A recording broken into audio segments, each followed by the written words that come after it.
Okay, I think I'm live. How are you guys doing?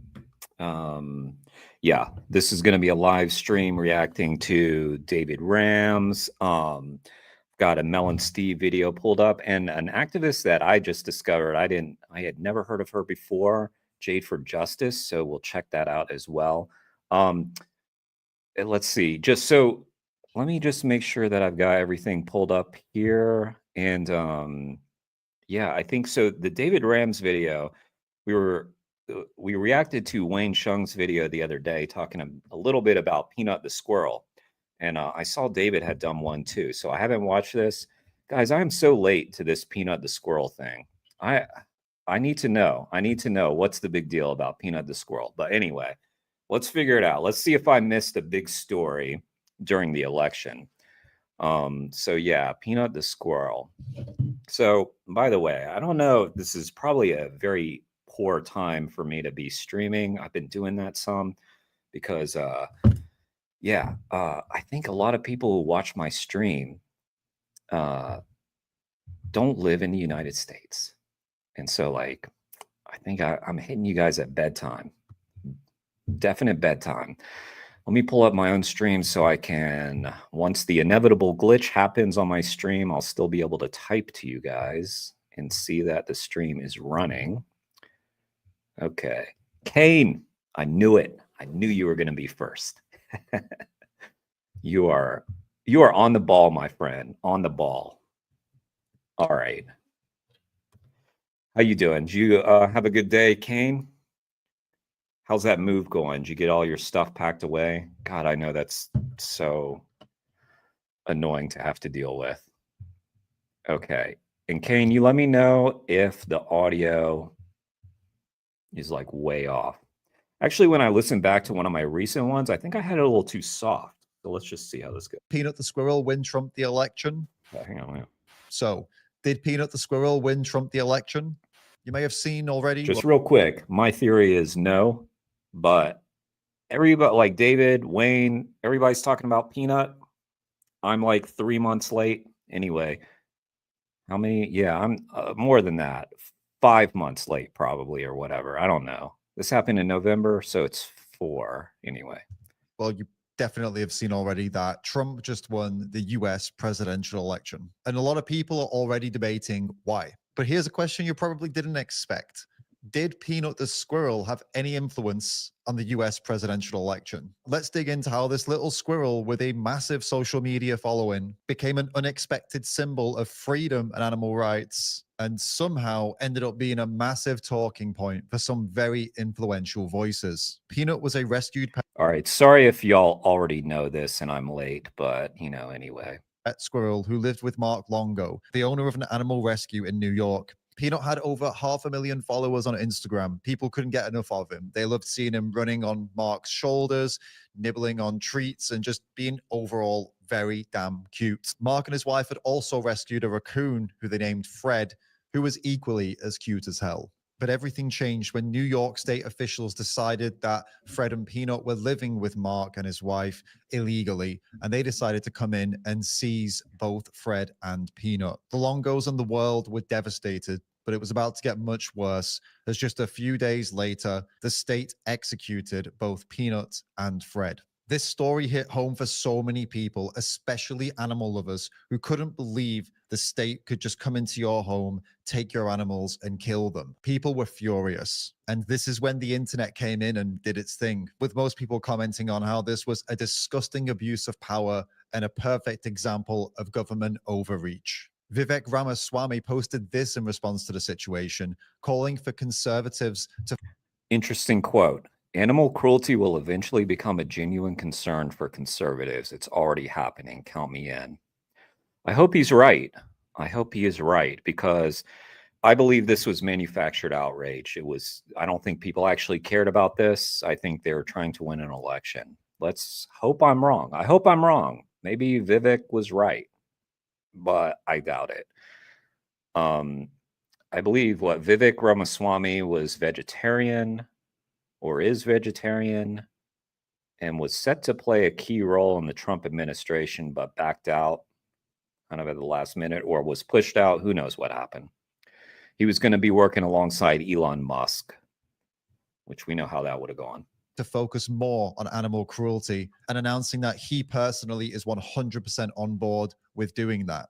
This led to a whole storm of responses. Finally, someone who gets it. Animal cruelty is a moral issue, not just a left-wing talking point. We should be conservationists, not just conservationists of the economy, but of all life. Let's make America kind again, one animal at a time. This political account responded saying, a normal, empathetic human being is always concerned about the animals. It's clear that people feel really deeply about this. Look at this tweet by Joey Manorino, a political commentator account with over 500,000 followers. I'm so ready for this to become a major issue we campaign on. I'm so ready to go into animal activist mode. I love animals. Anyone who abuses them should suffer the same abuse they inflict upon the animals.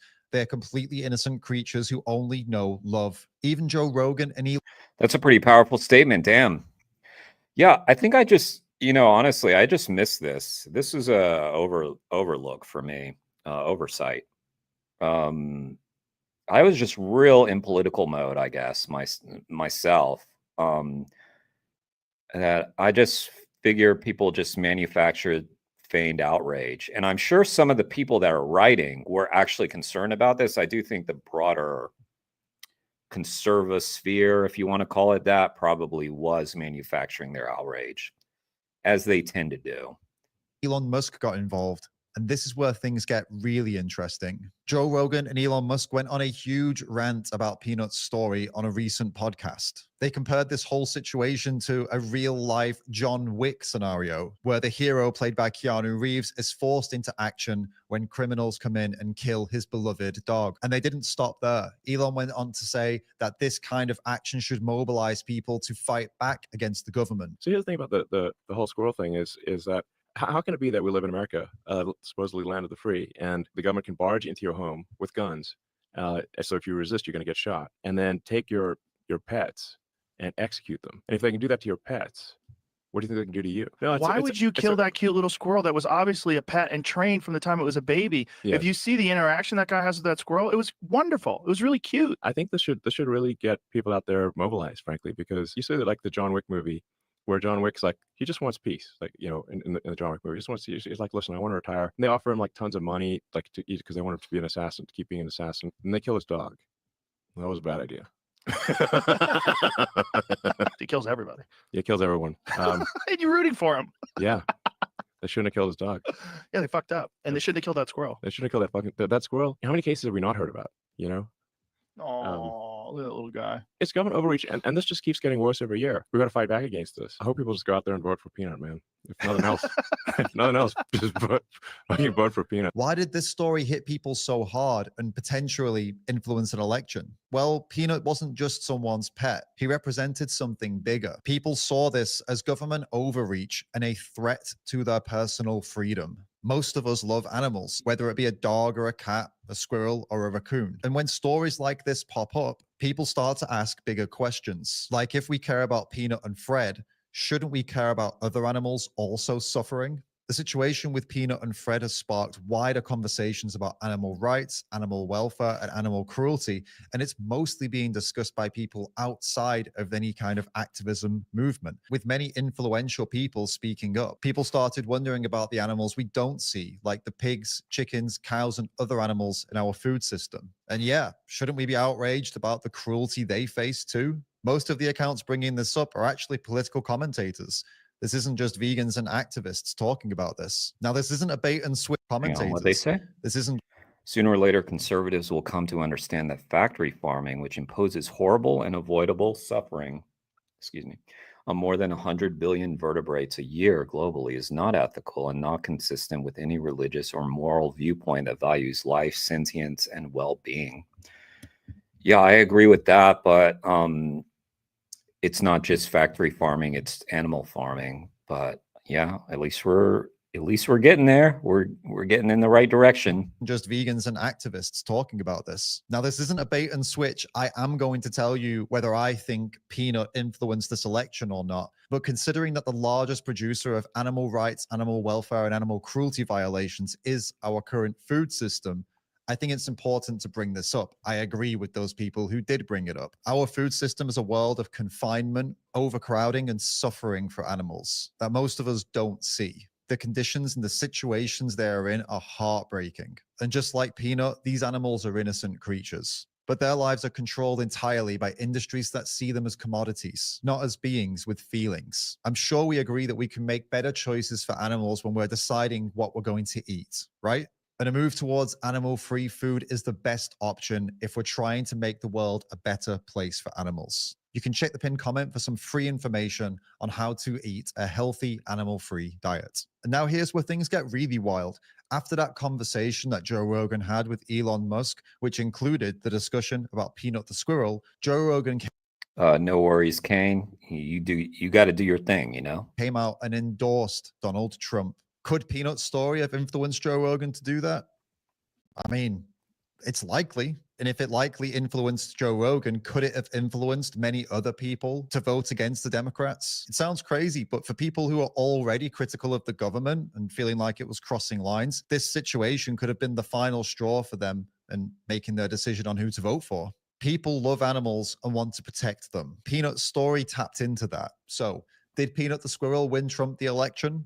Maybe he didn't swing the vote directly, but he definitely opened a lot of people's eyes. A lot of people started to realize that the animals in our society all deserve a life free from suffering, not just the ones we keep in our homes, but also the billions that are suffering every day in our food systems. We're seeing that empathy can be a powerful motivator for change, whether it's voting, making different choices at the store, or just sharing a message. And Peanut's story is a reminder that animals do have value, whether it's a squirrel, a cow, a pig, or a chicken. If nothing else, Peanut's story made us all think a little bit harder about what kindness means and how we can make the world a better place for animals. If this video has resonated with you, get down in the comments and let me know what you think. And please do share the video with someone you think needs to see it. And if you want to help me with my Yeah, that's interesting. Both Wayne and David Rams think that Peanut the squirrel may have been a strong influence on the election. I mean, it's possible. I really do think that what really swung the election, I said it the last time when I was reacting to Wayne's video, I really think it was the comment that Joe Biden made in responding to that comedian at the Trump rally who called Puerto Ricans garbage, basically, or a floating island of garbage. And he stuttered out that, I think they're garbage. And people took that to mean his supporters. I think that was the last giant gaffe of the election and probably lost Kamala the election, in my opinion. I don't know, though. I mean, yeah. But it's weird, the hypocrisy about these animal issues in the conservative world, because I mean, you've got Kristi Noem shooting her dog. You've got people feigning outrage over a squirrel. Come on, like I don't buy it. I do buy it from Vivek Ramaswamy, and as someone who is a vegetarian, so I could see it coming from him. And maybe some of the others, maybe some of the other conservatives out there do have some concern for animals. Yeah, but it's very selective, isn't it? Very selective concern for certain animals and not others. And it seems like the closest we're getting is this agreement that factory farming is no good. But again, like if we're going to eat meat, which we're not, right? Most of the people tuning into my stream are not eating meat. We're not eating meat, but if society at large is going to eat meat, factory farming is an inevitability. There's no way to supply that amount of meat without factory farming. So unless they're advocating a dramatic reduction in their meat consumption, then they're just sort of talking out of their ass, which is what most political commentators do. So that's nothing new there, but interesting theory. Let me link to this video so you guys can go heart it. I know you all know David Rams, but he's great. And yeah, send him some love. give him the Jeremy boost. He he needs it. He needs the Jeremy boost, right? All right. Okay, let's okay, so we've been reacting to some Mel and Steve videos, but all of them so far have been Steve. This one's Mel, I believe. So let's do this one here. Mel and Steve. Again, I know Kane, I know you know them. I know probably most of the people tuning in know them. But in any case, do check out Mel and Steve as well. Let me put the link to that video, so this is the second video. First link is David, second link's Mel and Steve. And let's check this out. Okay. Largest place to stand. Ooh. I'd like a larger space to stand. What if someone gave you a palace to stand in, but they filled it up with gas, CO2 gas, and you still burn from the inside out? I'd like to choose how I'd die. This is a gas chamber. Ah. So it's 6 months old, these pigs. Kane, if you're there, help me with the volume, Can you tell? Is it good? The mix? I know the beginning was loud though, because of that was the music. Get lowered into CO2 gas chambers, and they burn from the inside out. They scream for their lives. Is that because the farmer... Just real quick, we're always going to be at a disadvantage on these channels because we're always using this language like gas chambers, Holocaust, the R word, essay, like we can't get around it. I can use euphemisms, but it's going to be pervasive during our streams. They're always going to get shadow banned. That's what we're up against. It's tough. It's tough. But we have to get this message out there. People don't know this is going on. Doesn't have the capacity to keep all the pigs, or... This is the meat industry. Right. So at 6 months old is the age where they would go to be slaughtered in an abattoir. And this is how they do it. They gas the majority of pigs in the UK. So what would you say is a more humane way of doing this? What would you say is?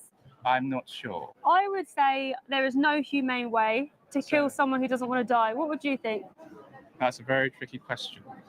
I find I think It's not a tricky question unless you're trying to rationalize killing. that some people take a gun to the head because apparently it goes straight to the brain, but I'm not sure whether it's... Yeah, so like a stun gun. But what about, say, if you were in their position, what would be the most humane way to kill you? Is there a humane way to kill you? Whether it's gas Painlessly. chamber. What about if you want to live? But they won't understand whether I want to live or not. Exactly. So say if we did that, what we do to animals, to humans, we would call that murder, right? Hmm. Yeah. So the easiest way to find out if it's humane is if you'd want it done to you. So I wouldn't want to be put in a gas chamber. I wouldn't want a bolt gun to my head and have my... What exciting benefits do you get as a Hertz Gold Plus Rewards member? You get to skip the line and go right to your car. I have dealt with mental and emotional struggles for a very long time. I was also dealing with the fear of embracing throat cut. I don't have like YouTube Premium or whatever it's called. What do you think? Maybe I should at some point just to get rid of the ads when I'm doing reaction vids. The better option to do this to them or to leave them alone? Cool. Let them Thank you, Kane. Let them live their life. But where would we leave them to live their life? That's the problem. But first of all, what would you prefer? To let them live or not? And then I'll answer the other question. Well, there's no choice in the matter. Well, what do you think they would prefer, though? If they did It's not what she's asking. He's sort of avoiding. have a Pigs choice. would prefer. Yeah. To live or not live. It's not a tough one. This isn't a gotcha. Probably live, I presume. Yeah, 100%. So you said, where would the animals go if they weren't here? Where would they go? Into So- the woodlands? So basically, this all happens because people, the public, pay for animal products like Yes. milk, eggs, dairy, Pork. fish. Yeah, exactly. So when people stop paying for it, they're going to stop forcing these animals into existence. Because, like you said But they're earlier, still going to have to kill them because of the lack of supply and demand.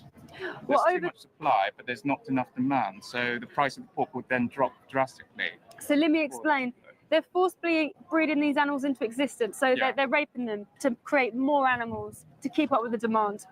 When the demand starts to slow down, they'll stop forcibly breeding these animals into existence. And then when the world or animals have rights, there'll be so many sanctuaries we'll put the rest that are left into sanctuaries, and there'll be people looking after them.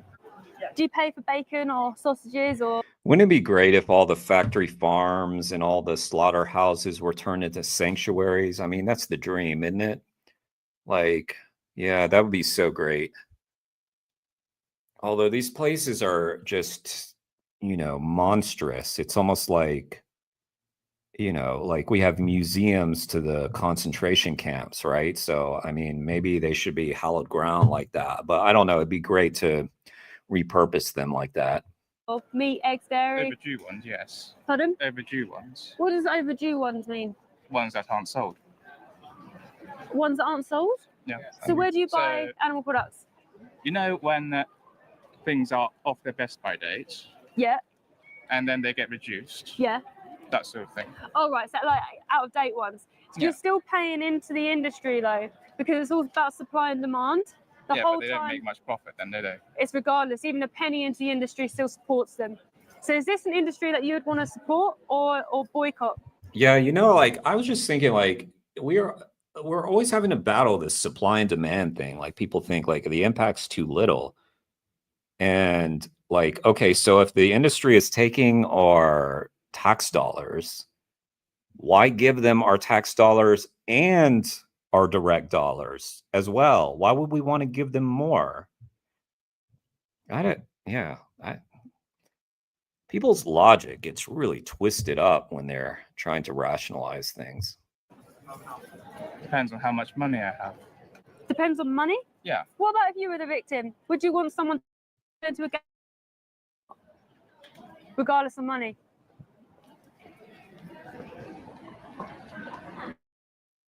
Well, I'd like to know the reason why I'm being gassed, first of all. For your flesh, someone to eat your flesh. But they don't know that, do they? Well, you just said you want to know, and they don't know.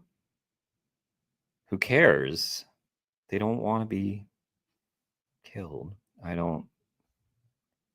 This guy leaves me less optimistic about our future. It doesn't matter.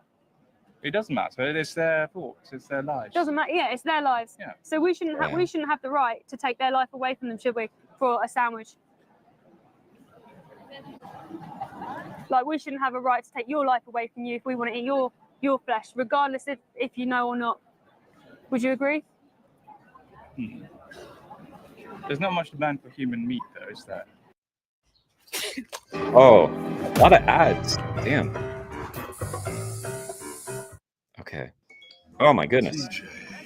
Well, at least Mel's getting paid. Regardless, about having empathy, putting yourself in their position, I wouldn't want I hope someone they're to getting kill paid. me. I wonder, obviously my channel is small, so I haven't reached any kind of like monetization, but I wonder, like I just said, like we're using these powerful words like gas chambers and things like that. Are they constantly getting demonetized when they put out a video? I don't know.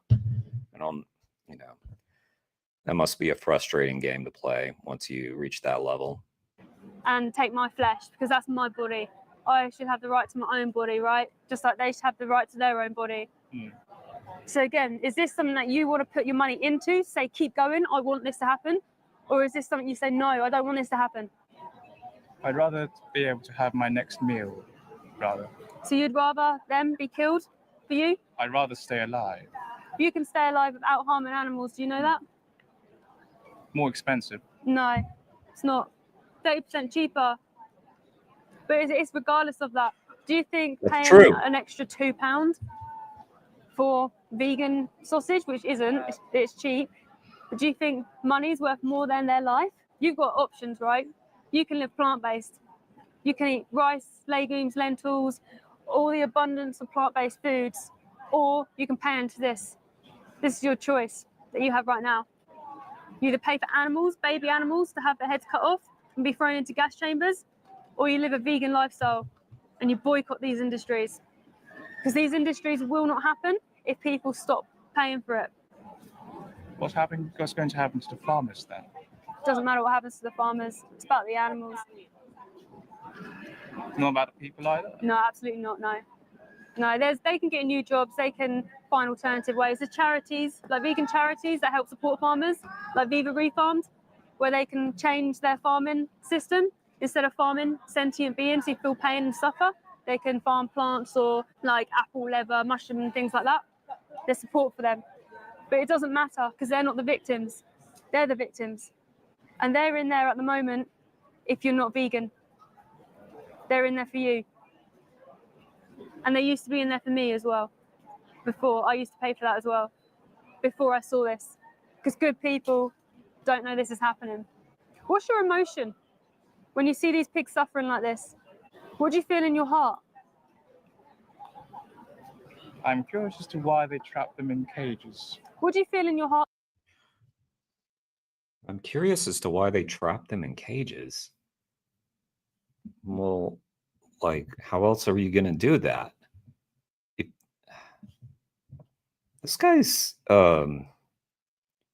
he seems thoughtful, but like, he's like overthinking it, I feel like, because he doesn't, he's asked, the questions are kind of dense, you know?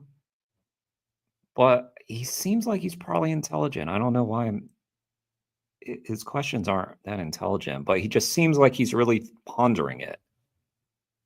Though, when you see them in there. There's not enough Right. space to stand on. Does it make you happy, sad, Yeah, I agree. uncomfortable? Somewhat. Somewhat. Uncomfortable? Yeah. Yeah. And why is that? Do you imagine if you were in their position, how you would feel? I'd like a larger space to stand in, rather.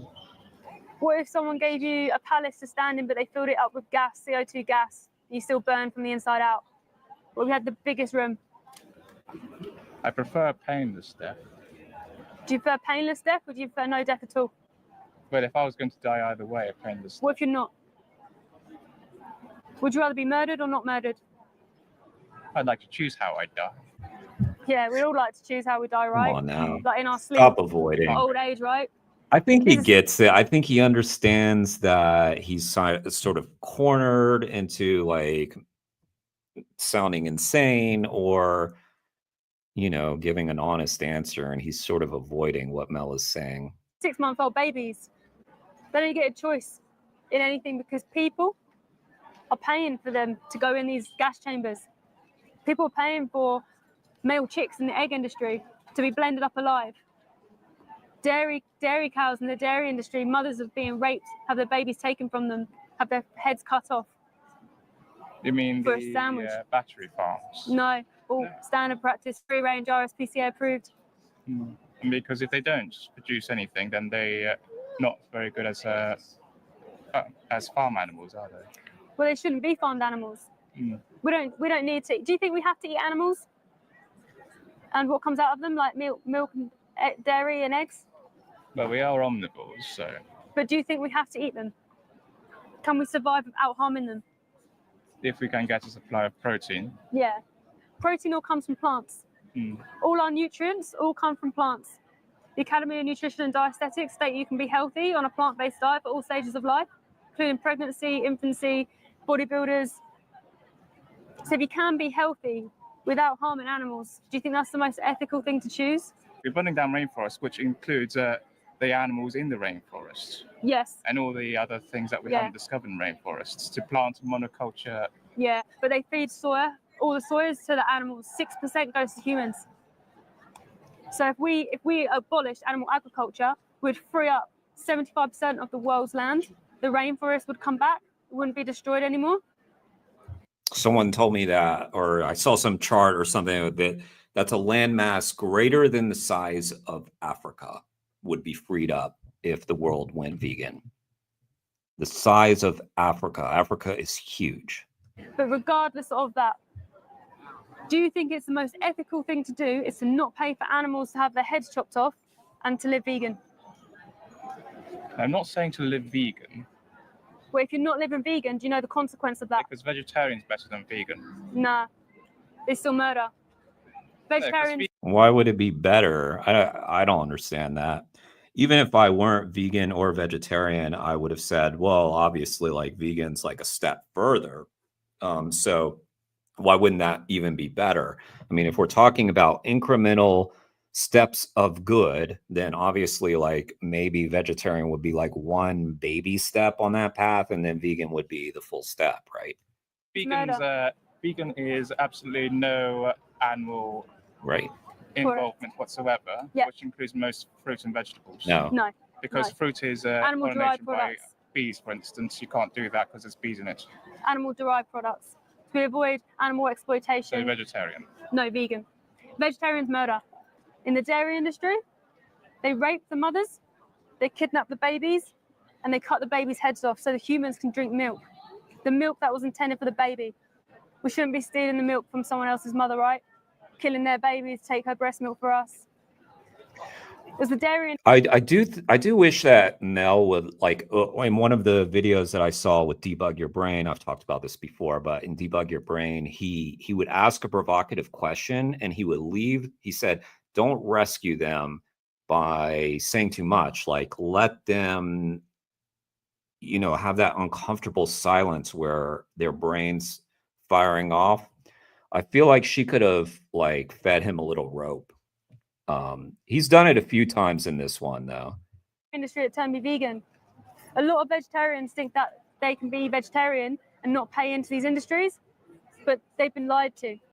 Because of the beef and the. But you know, on the other hand, like he needs all this information she's giving him. So what do I know? I think, you know, Mel's doing a good job because he does seem to be listening. Milk from it. Sorry? Because of the cows. Yeah, they've been lied to. So on TV, you never see a mother cow being raped. You never see a baby being taken, have the head cut off. In the egg industry, you don't see male chicks being blended up alive. There's a reason they don't show you this, though, isn't there? Because it's not for children to watch. Well, most people are against animal abuse, would you say? Yeah. Yeah, but they're paying for it. How can you get people who are against animal abuse to pay for something? By lying to them, telling them. Showing them? Yeah. I paid for it for years, and I'm absolutely heartbroken that I did that. So what you're suggesting is that farmers should abolish animal products entirely? Yeah, you got it. Right.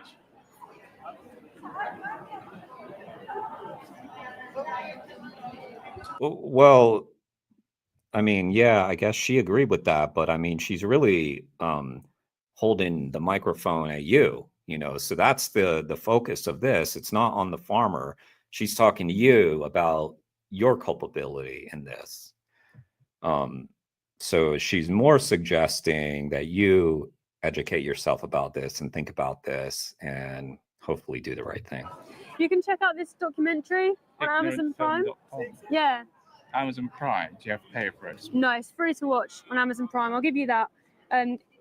One of the activists actually that showed me the footage, turned me vegan, he went inside the gas chamber, put cameras in there, and it's about the mission of him putting the cameras inside these gas chambers. Really? And exposing it.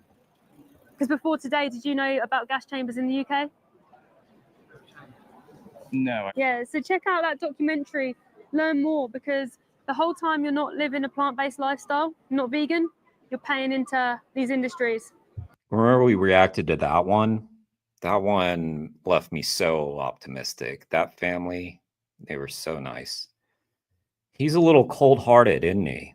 Yeah, you're right, Kane. A little heartless.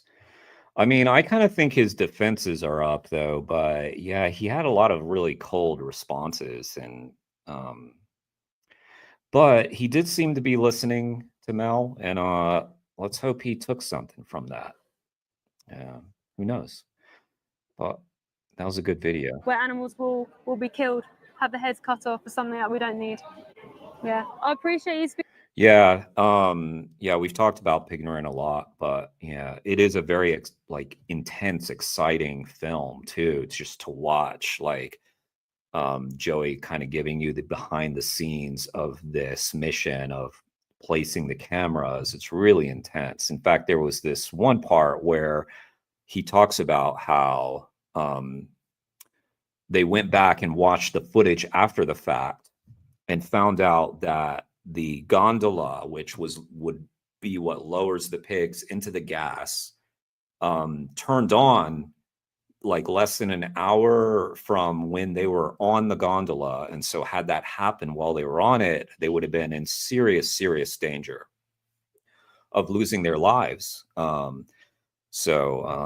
anyway, that's a really great film. So check out Pignorant. And as Mel said, if you live in the UK, you can watch it for free along with your Amazon Prime membership if you have that. In the United States, you're going to have to rent it or whatever, a few bucks. And other countries, I'm not sure. I assume it's the same as the United States, though. In most countries that you do need to rent it. It's definitely worth it, though. And I assume like Joey will get some of that money to put back into more films and all that kind of stuff. I mean, I don't know how the Amazon works. I remember long ago, because I had a lot of musician friends back in my day, and a lot of my musician friends were really not keen on Amazon because they were really unclear with like what kind of money they were getting from the sales on Amazon. All right, anyway. Okay, so this channel just came across my attention today. Never seen this channel before. Someone, I can't remember who, Vegan Granddad, I think. Vegan, yeah, someone wrote on a community post to check out this channel. And I watched about 5 minutes of it before I had to hop into a meeting. And let's see, so this isn't the one. Let's watch this one first. Vegan gets pissed debating meat eater on TikTok. Let me put the comment on here. Her name, she goes by Jade for Justice. At Jade for Justice. And I believe that's how you can find her on all different things, like social media and all that. Okay, so yeah, so I watched this other, so she's got two debates that she released in the last 2 weeks, and I was watching the other one, which is a little longer. This one looks like it might be more fireworks. So let's start with that, and then we'll watch the other one. By the way, guys, if you guys have any videos you want me to react to, let me know.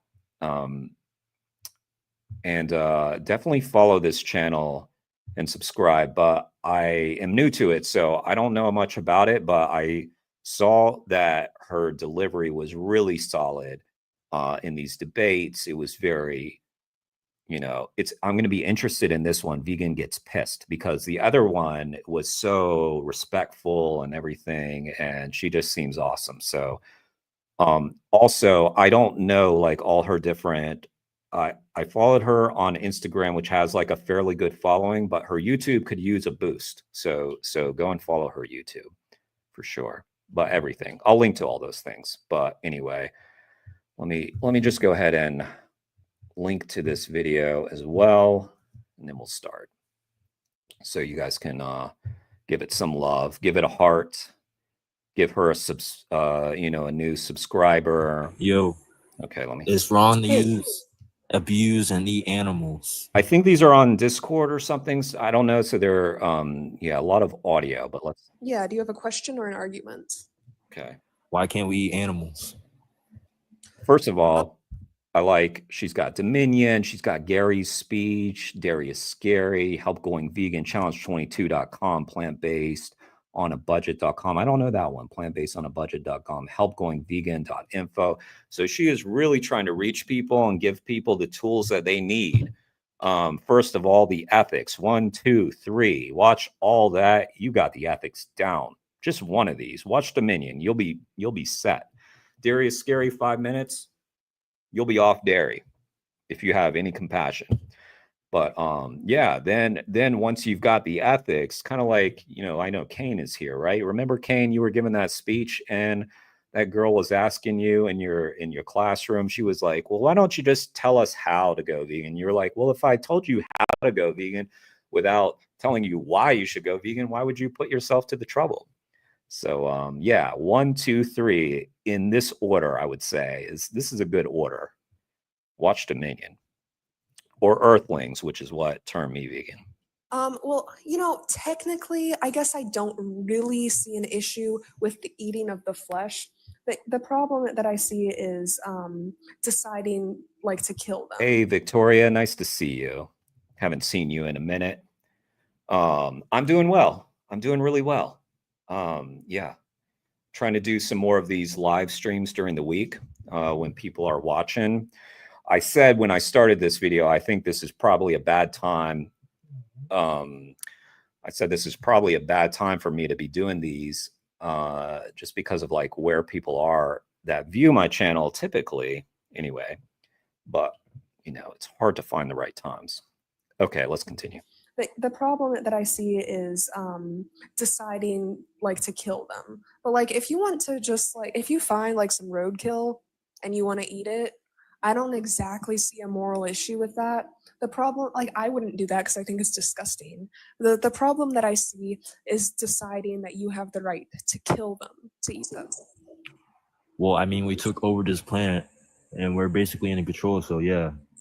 So might equals right. That's your argument. Might equals right, basically. Well, if you look in the wild, predators. So do you get your morals from the wild? Well, are we not animals? We are animals, but you know we have separated. We can be like other animals. Then. Yeah. So if you want to be like other animals, I just want to like ask you. I noticed you've never sniffed my ass. Why is that? Thank you, Victoria. That's very kind of you. Yeah, any time is a good time. That's true. That's true. She said, "You've never sniffed my ass." You're an animal, right? You want to be like other animals. And another thing, you know, wild animals commit infanticide and rape each other. Do you think that you have the right to do that? Because we're animals. Obviously not, right? We've separated ourselves from nature. Okay. And that's why we don't get our moral agency from the wild. Do you agree? We are the apex predators, and we have common sense. Well, you know, people always say like we're the apex predators because we like develop tools and stuff and we can take out all these animals, but you know, separate us from our tools. And these little nails that we have aren't so intimidating, right? I mean, I guess I'm kind of a nail biter, I confess. So I don't have much to show. Also, our canines that everybody like to point to, they don't extend down. So they're just kind of useless, aren't they? We're not like, I mean, we're obviously very destructive. If by apex predator you mean we're like a plague upon the earth, then maybe, yeah. Animals, they don't. Yeah, so we should make ethical decisions, right? That's why we don't rape each other. That's why we don't commit infanticide. Even though wild animals do it, you know, we've separated ourselves from nature. But all and animals, we live in a society. All animals, we gotta survive, you know? Right, and you can survive and thrive. You can survive and thrive on a plant-based diet. You know, vegans live 13 years longer on average than omnivorous humans and are at a lower risk of heart disease, which is the #1 killer for humans on the planet. Or they're also at a lower risk of cancer, osteoporosis, diabetes, etc. So yeah, you know, like there's really no good excuse to exploit somebody and violate their body when you don't have to. So what is stopping you from going vegan? Well, most people. By the way, the other video that we'll react to, the one that I watched a few minutes of, there's like a video component. At least she's on the video, so it will be a little more visual, but this one just audio. So let me know, is the audio good? I mean, Kane, you've already told me the audio was good on the other video, but this is very audio specific, so let me know. People aren't in the economic situation to be going fully vegan because like meat is cheaper and it has nutrients that we need. Yeah, meat is not cheaper. Like people always talking about like I'm eating a steak. Like, you know, the steak is like one of the most expensive items always on the menu. The meat that's cheap is just like subsidized from hell, and it's like you know, like fast food junk basically. Yeah, also just like you break it down like, okay, just simplify, like I've got this dog right here, okay, and I've got a veggie burger right here, okay, and in order for me not to kill this dog, you have to give me $1, but I'll give you you know, no, I'm sorry. Yeah, to not kill the dog, I'm getting all twisted up in my head. To not kill the dog, and I'll give you the veggie burger, you have to give me $1, or you can eat the regular burger. I think you'd give me the $1. Okay, it's that simple. You wouldn't want to see the animal killed. No, sir. Meat is not cheaper. Vegan diets are 33% cheaper on average than omnivorous diets because the cheapest foods on the planet are already plant-based, like beans and rice, grains, legumes, pasta, potatoes. Like this is the cheapest foods on the market. Meat is expensive, and it is actually a rich privilege to be able to afford to eat the flesh and secretions of animals. But like in addition, like I'm not going to try to convince somebody that is like in a survival situation to go vegan. I'm trying to convince you're not in a survival situation. You could do it. So what's stopping you? Why do you think you can exploit animals? And I don't know how she sets these up, but it sounds to me from her other debate and this one that she's basically puts it out there like, come debate me. So these people like are coming in to engage in this discussion. So yeah. So she's really being like passive. She's like, come to me and we'll talk about this. And then I'll hit you with some facts. But yeah, animals, they're not human. Humans are animals, though. Humans are animals. So what is the difference between humans and non-human animals that makes you think that it's okay to exploit and violate the bodies of non-human animals, but not humans? What's the difference? It's called survival. And that's not what she asked. Why do people never answer a question? Like they're never honest. They never listen to the question and just answer the question that is asked of them honestly. They kind of pivot every time. And it happens with Name the Trait, which she's running the Name the Trait on him a little bit. And everybody pivots from this. They can't handle it. No, you don't need, like I mentioned, you don't need to exploit animals to survive. You can survive and thrive on a plant-based diet. As I mentioned, like you can survive and thrive. You can live 13 years longer on average on a plant-based diet than on an omnivorous diet as a human. And you're also at a lower risk of dying from the #1 cause of death for humans on the planet, which is heart disease. You're also at a lower risk of getting cancer, osteoporosis, diabetes, and other chronic diseases. So yeah, it's not about survival. You can survive and thrive on a plant-based diet. So why do you think it's okay to exploit and murder animals? Well, I think she should have like called him out for dodging her question and then pivot back to the question. Like her answer was good, but she could have pivoted back. So now she's got on a different question. Why do you think it's okay? As a person who's on a bulking plants, you have to eat like a whole bunch of volume to get the same calories from meat. So why would I eat plants when I could just eat like a steak that has like 50 grams of protein and I have to eat like this is Victoria Ranger. It's not about the food. There's plenty of calorie dense foods. If you want to eat a calorie dense plant-based diet, you can. And it's not about like it's just about and protein dense, like because that's what he's asking. Yeah. I mean, yeah, we have to keep talking about protein all the time. It's getting so old. But yeah, we always have to answer like everybody that engages in a vegan debate is working out in the gym all the time.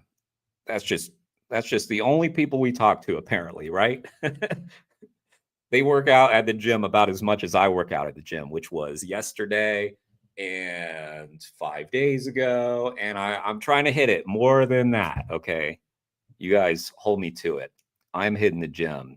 If you don't see changes within 3-4 weeks, call me out. Calories in versus calories out. The only thing that you need to make sure of to make sure you're bulking is that you're in a calorie surplus. Okay? That's true. But you also need do it on the plant-based amino diet. acids. Yes, and you can get Abby, because that would require them to give an actual answer, and he doesn't have one. Agreed. He doesn't have an answer to that. Yeah, so nobody really has a great answer to that, of course, which is the whole point, and that's why everybody dodges it, because I think even they're processing 2 steps ahead and can see, oh, I see where this leads. Get all 9 essential amino acids from a plant-based diet. That's not true.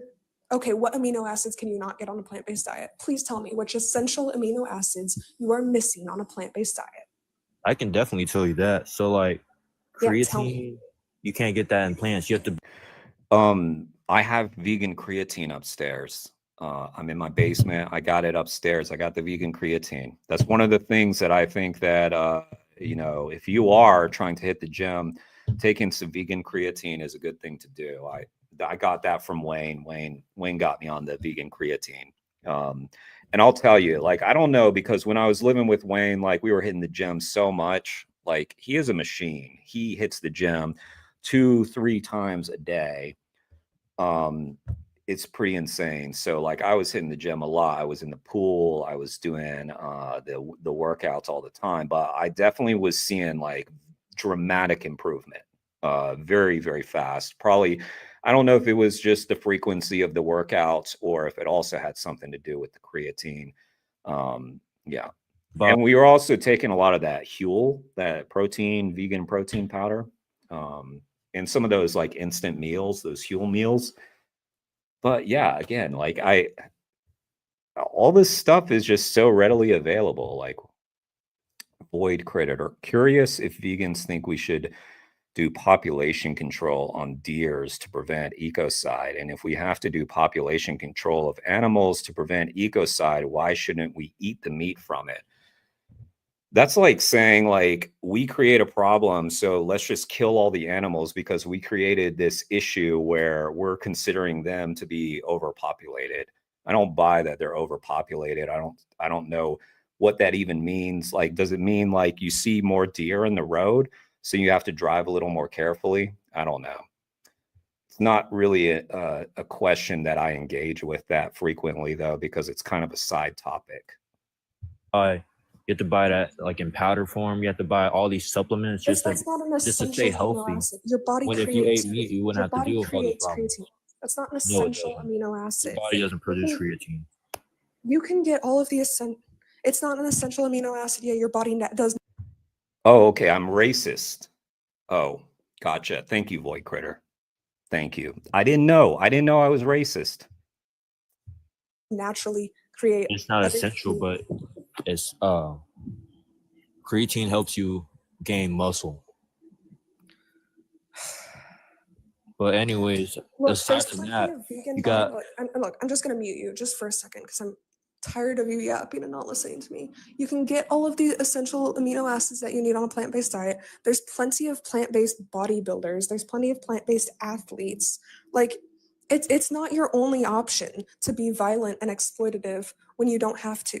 You could just be vegan. And you never answered my question. I asked you what the morally relevant difference between bringing it back, exploiting and murdering humans versus non-human animals is. Yeah, he dodged that. I'm glad she brought it back to call him out on dodging her question. Makes you think that it's okay to do it to non-human animals, but not okay to do it to humans. You can unmute yourself to answer the question. Okay. Oh, I'm sorry. I didn't mean to do that. I muted you again.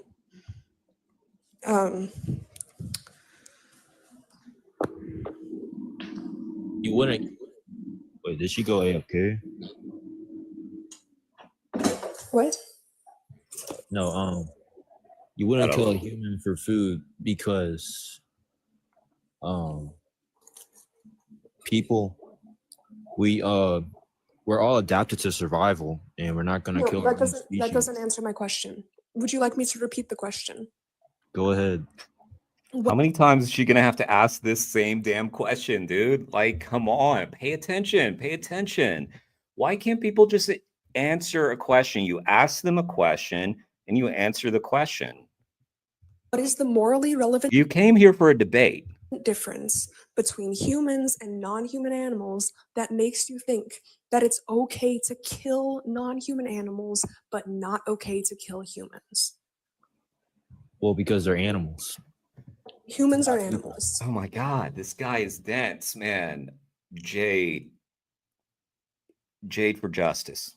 Jade, man, I'm sorry that you had to deal with this guy.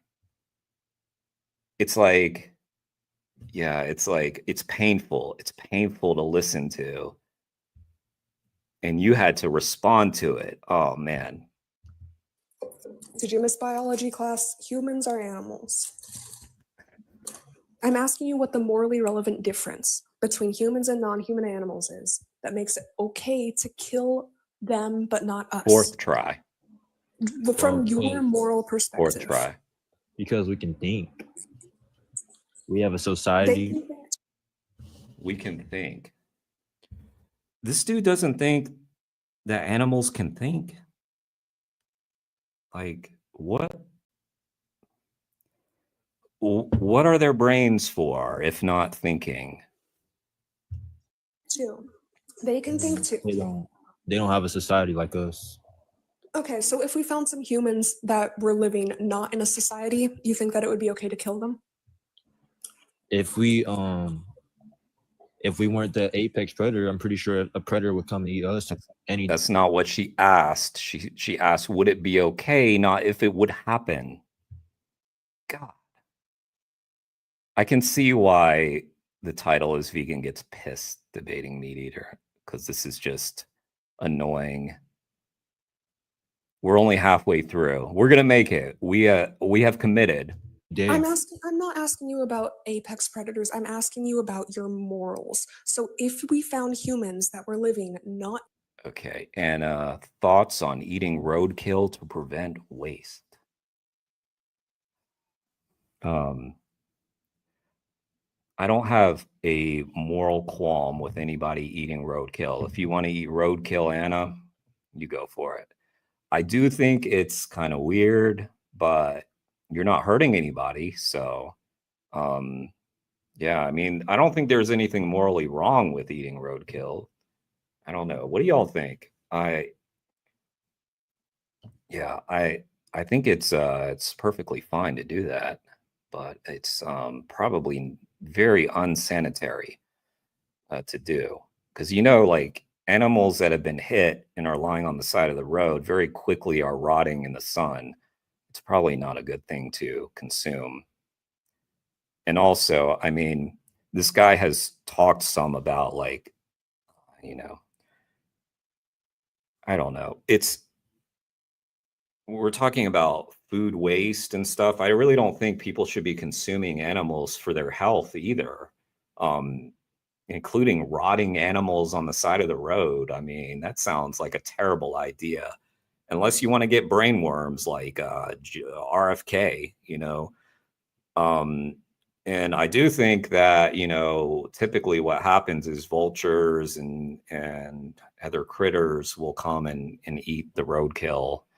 So I don't think there's a waste issue. in a society, they were living in the wild. By your moral stance, you think it would be okay to kill them? Because they're not living in a society? Okay, so that that derives a contradiction, because I asked you what the morally relevant difference between humans and non-human animals is that makes it okay to kill one and not the other, and you said because we live in a society. So do you realize that you're contradicting yourself? So is there other differences that you see between humans and non-human animals that makes it okay to kill one but not the other?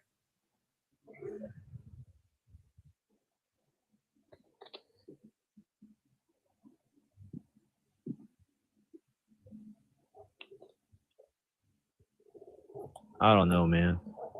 Animals taste good, meat is good, bacon is good, hamburgers are good. Okay, so yeah, the fact that you don't know, like, I think that I don't know either. I don't see a morally relevant difference between humans and plants have lives too. Why are you eating my God, no, shut the fuck up just for a second. I'm gonna mute you. Like, please listen, open your ears. That was the correct response to that, by the way.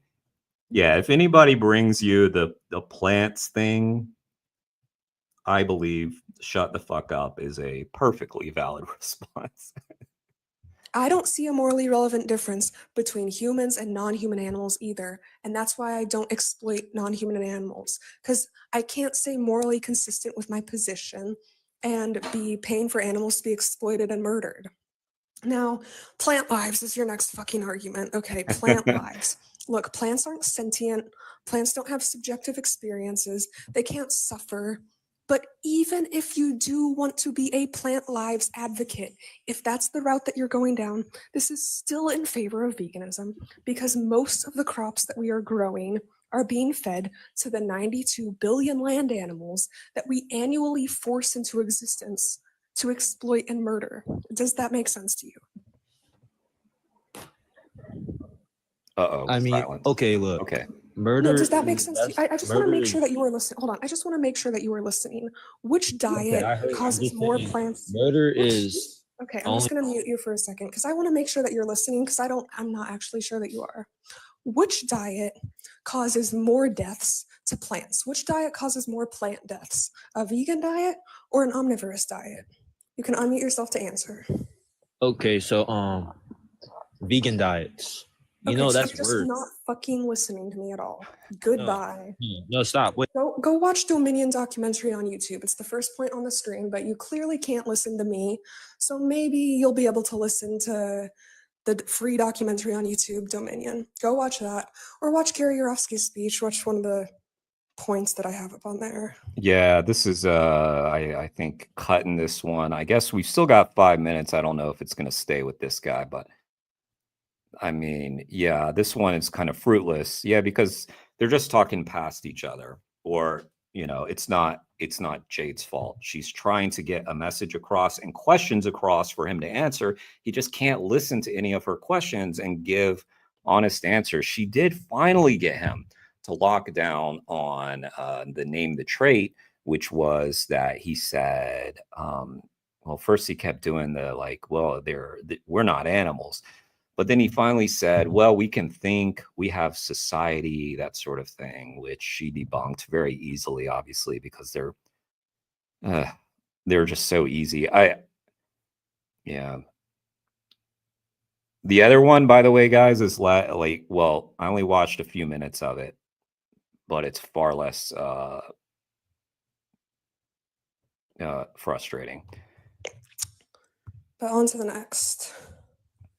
My God.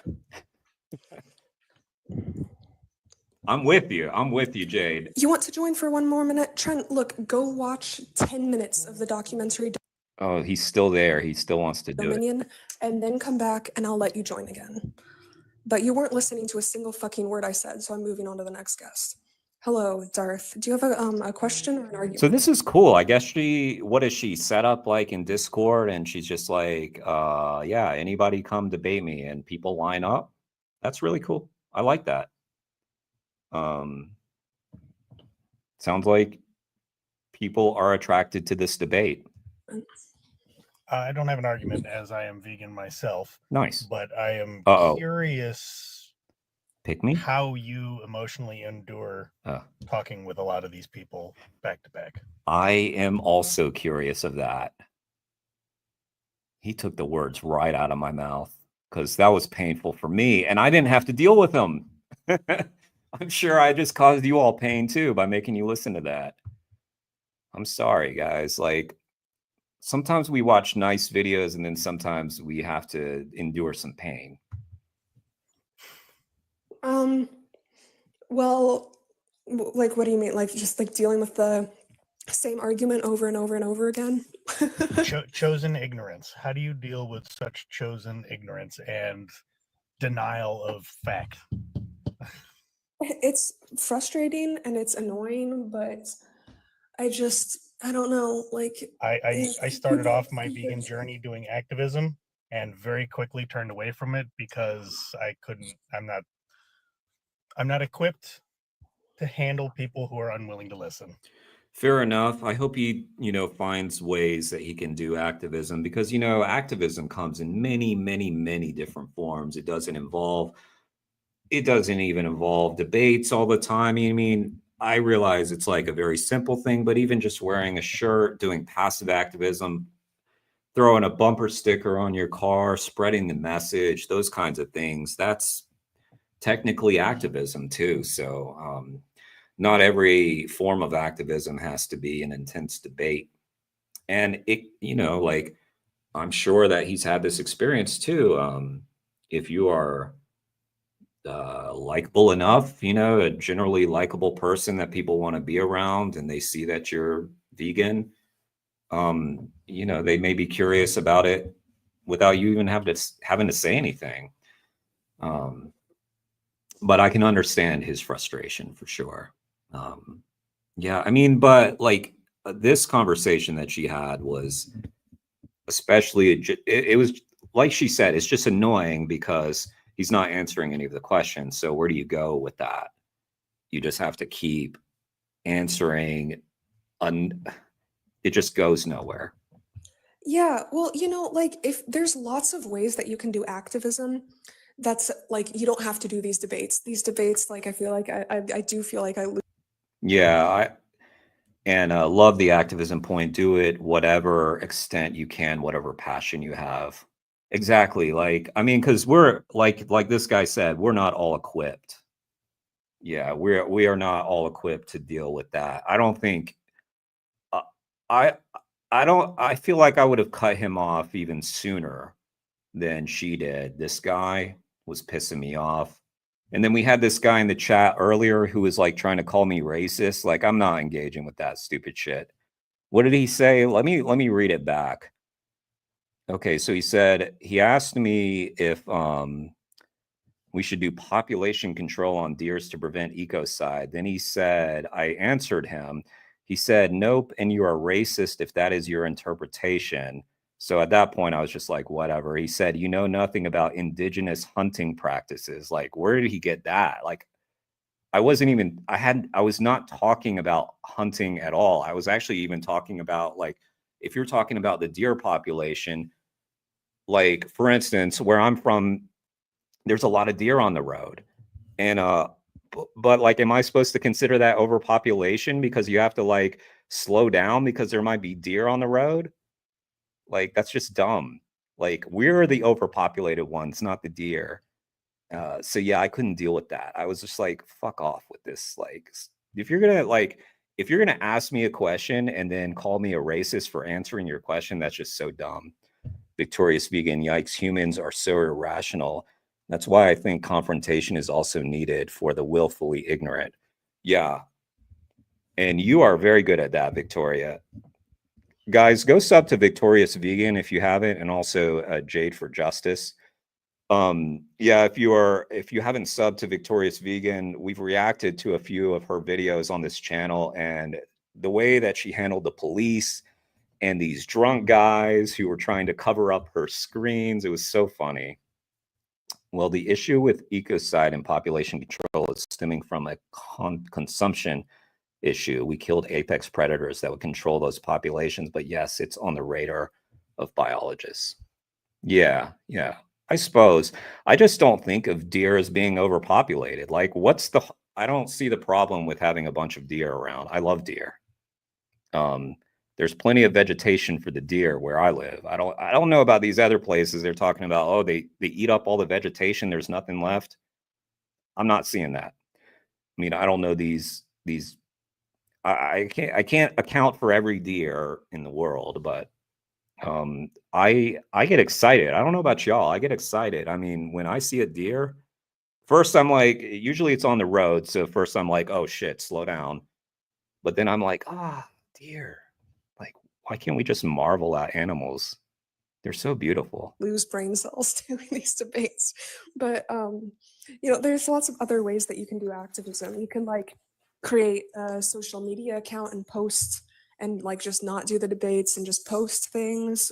You could even do it anonymously. Yeah. You could get like stickers and do sticker activism. That's another great way. Hell yeah. Sticker activism. But there's like a plethora of ways that you can do activism, but I do feel, I don't know. Well, I personally have to walk a very tight line. Me and my wife run a vegan animal sanctuary. And so our only form of activism is through showing people That's activism, the though. quality of life and the. That's great. That's great. It's almost like that is activism, though. So, like, I mean, running a sanctuary, and yeah, I mean, that's a full-time job. So, yeah, I mean, like every person who worked or owned a sanctuary, worked on a sanctuary, I know are some of the hardest working people because it is constant. I mean, depending on how many animals are on the sanctuary, there's just a ton of work to get them their feed, their water, get up all the poop so it's not a mess, like just a ton goes in. Similarities and between humans cost. and the rest of the animals. So That's a wonderful form of activism. And there's no like one right way to do activism because no, of course. different things speak differently to everybody. There's going to be people that you talk to at the sanctuary and that's going to like seriously move them. Oh no, we're losing so many people. Victoria. Good night. I know it's late. Good night, Victoria. Good night, Anna. Thanks for being here. Really appreciate you guys in the stream. Yeah.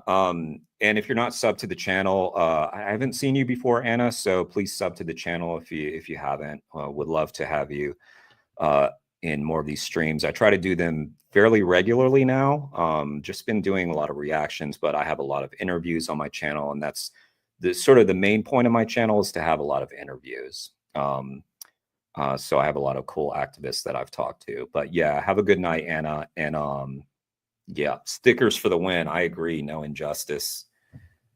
Stickering, that's easy. That's some, you can do that anywhere. You can do it discreetly. And I feel like they make a difference. And like those same people, maybe like a conversation with me would do nothing for them. So that's why like each one of our forms of activism is extremely important. I agree. I think multiple people having the conversation makes it that much better. Well, this must have been nice for her after that last conversation to have someone come on and just sort of empathize with how she felt. Yeah, definitely. Katie says that it takes 100 clicks for somebody to go vegan, and yeah, that resonates with me. It's just one more click. Well, it's also just funny to me to see how many people want to like care about our planet. Somebody just sent me something about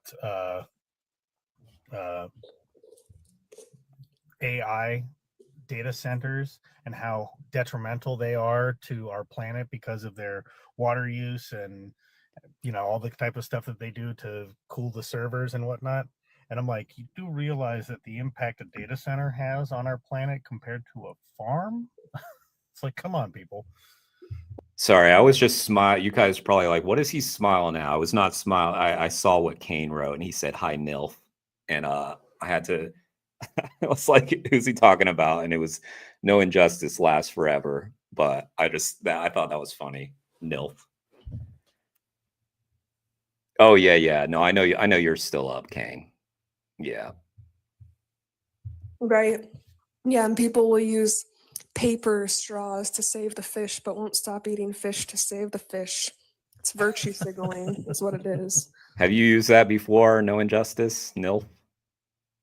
Did you know that? I'm sure people have used that. It's just funny. Yeah. Very. I put it in the comments earlier. Is that humanity has extreme moral ambiguity. Yeah. And when you do these ethical debates with people, like it really becomes clear as day. Like so many people are like ableist. That's like a huge thing that I run into is like ableism. Like when running Name the Trait, like it almost always leads to ableism. Agreed.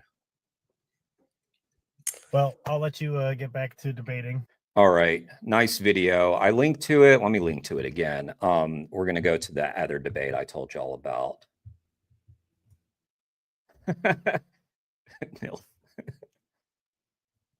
Yeah. Nobody I'd like to. pretty good. All right, this one is like, at least in the first 5 minutes that I saw before my meeting, this one was way less blood boiling. So, okay, let's try this one here. Hello. Okay. Hello. Hello. Do you have a question or an argument? Question. Sure. All right. How do you feel about non-vegans? How do I feel about non-vegans? I think that most people's Okay, hang on. And I'll link to this video too, so y'all can do that there. So last link is the current video. The one before was, yeah, they're in order is what I'm saying. Morals are in line with veganism, and most people just aren't aligning their actions with their morals. And I think that education is very important, and information is really important. And I think that if more people got more education on animal agriculture and animals and had more thoughtful discussions about their ethics, more people would be vegan. Yeah, I agree with that actually. In my opinion, I think being vegan is the morally right choice. But I'm not vegan though, because I'm gonna be honest with you. I like I'm addicted to meat. You feel me? I hear you. But that's why Yeah. they make like vegan meats. That's why they make like all the plant-based alternatives for meat. Yeah. Like, cause I liked meat too. I didn't go vegan because I'm like, oh, this is gross. Like I liked meat, I liked cheese, I liked eggs. I went vegan because first of all, I learned about the dairy industry. That's what really made me go vegan, is learning about the standard practices in the dairy industry. And then that just got me like thinking. And like I came to the conclusion that I have no good moral justification to Yeah. I watched I was on a different vegans live, and it's very interesting to me that there are these people who just are really interested in the topic and join that aren't vegan, or I guess these are people who are I mean, I'm glad they join, but it's like they're not contemplating vegan. I mean, they are contemplating it, but it's interesting. Like, I was never engaging with this kind of stuff before I was vegan. Didn't even really know it was a thing, really. I mean, I knew veganism was a thing. I just didn't realize like there was such an active philosophical debate going on. I went to a website. I think it was called helpgoingvegan.com. There's a bunch of vegan videos.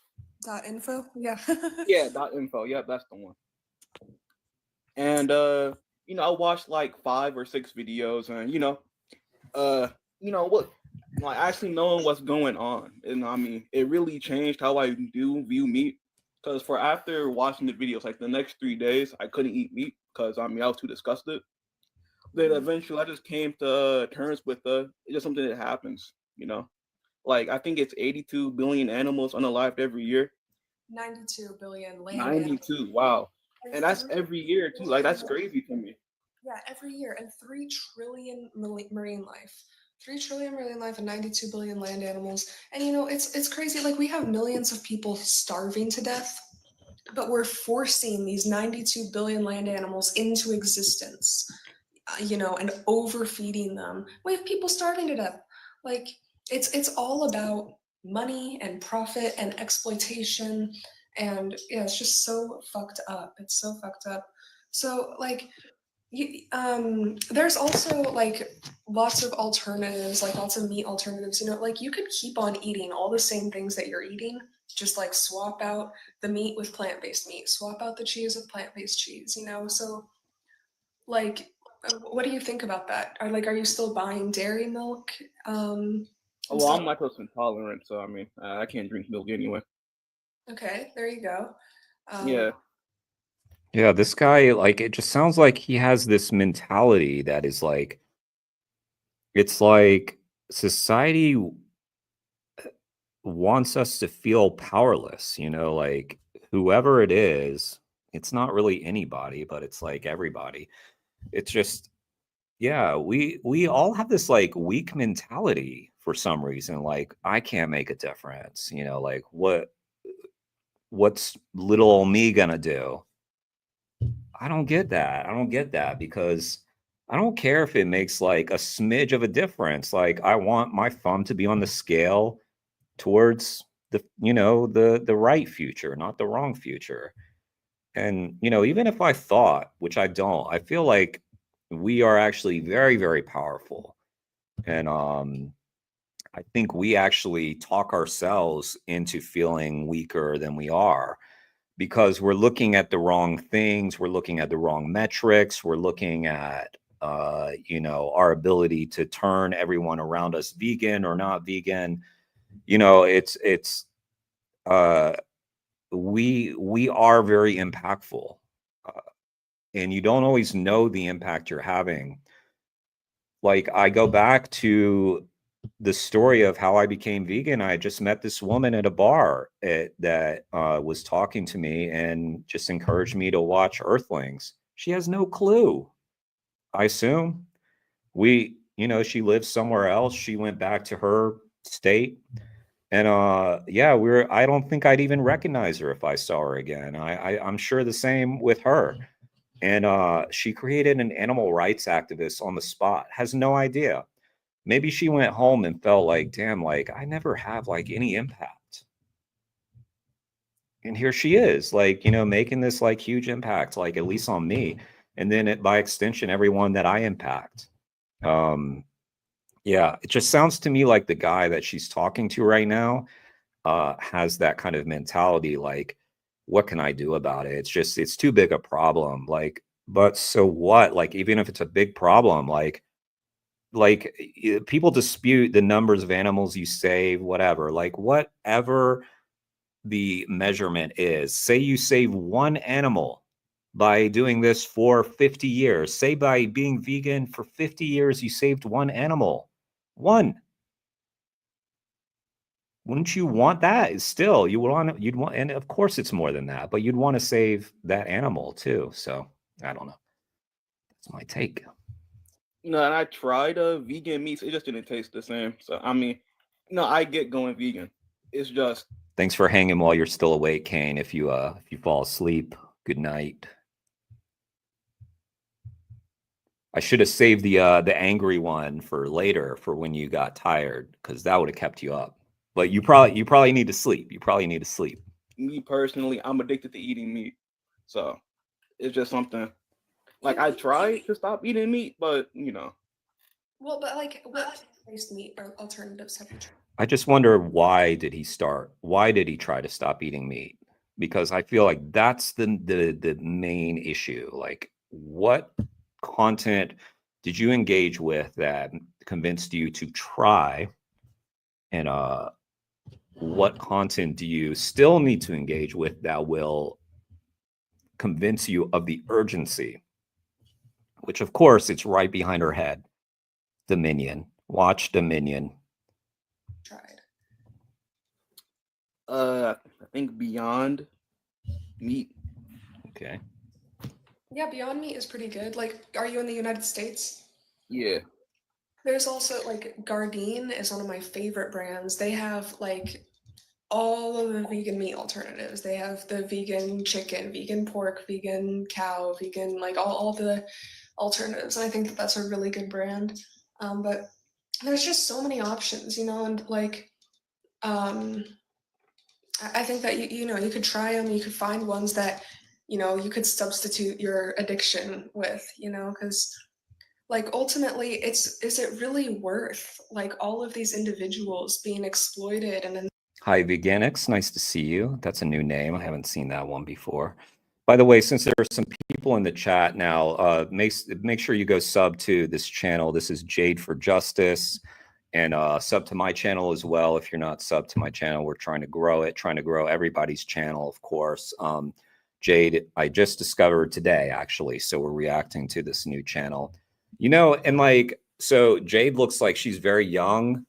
I know Kane's a pretty young activist too. Like, what if Kane and Jade had this mindset like, oh, I'm too weak or something? No, like they're strong. Like, I love seeing that people so much younger than I was 34 when I learned all this stuff. And I don't know everybody's age, but I think that these, like Jade and Kane, they're much younger than I was. And they're already making differences, always making differences in their lives the best way they can. And if they had the mindset, if Kane had this mindset, like, what can I do? I'm just one guy. Yeah, where would we be if everybody had that mindset? This guy, I'm not trying to throw shade on the guy that she's talking to. It just sounds like he hasn't engaged with the right content yet. It sounds like he's curious about it. Obviously, he's talking to her, so that's a good start. Enslaved and killed for you, because you saw the way that it goes down. You saw the footage yourself. You're aware now of what the real cost of paying for this stuff is. It's not just like food. It's not just a sandwich. It's somebody's life that us humans have just decided the whole point is. Oh, there you go, Kane. Jade is 23 and Kane is 21.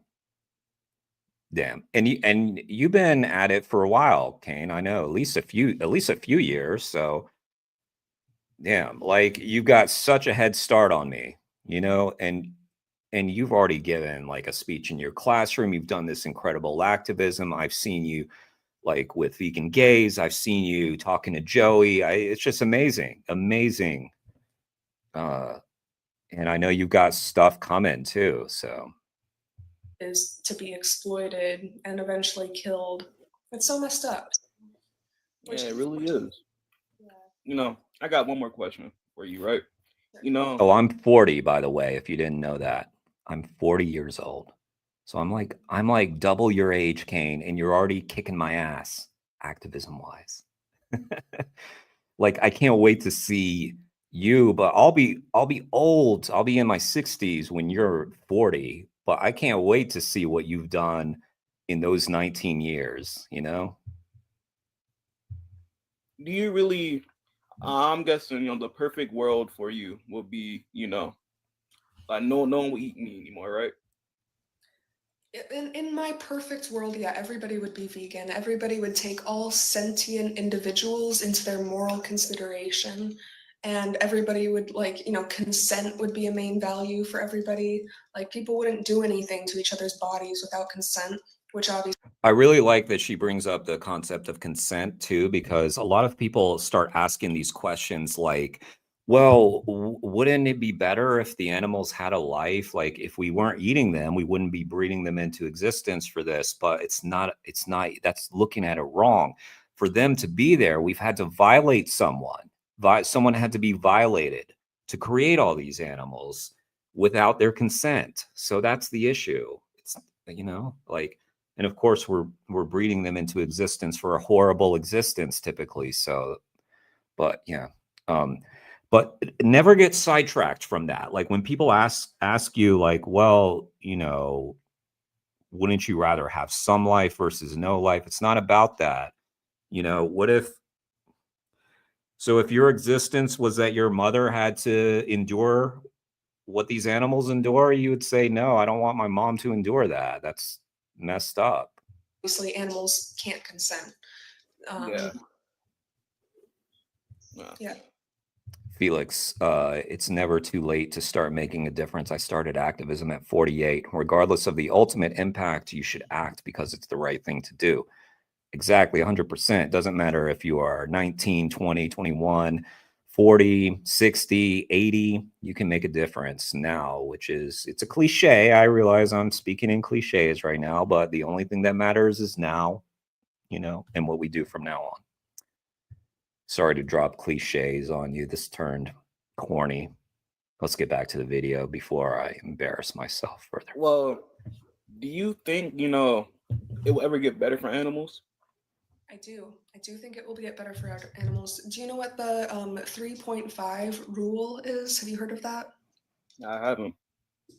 The 3.5 rule is that once a justice movement reaches 3.5% of the population, it's like guaranteed to start like having a big impact and like making big changes and eventually become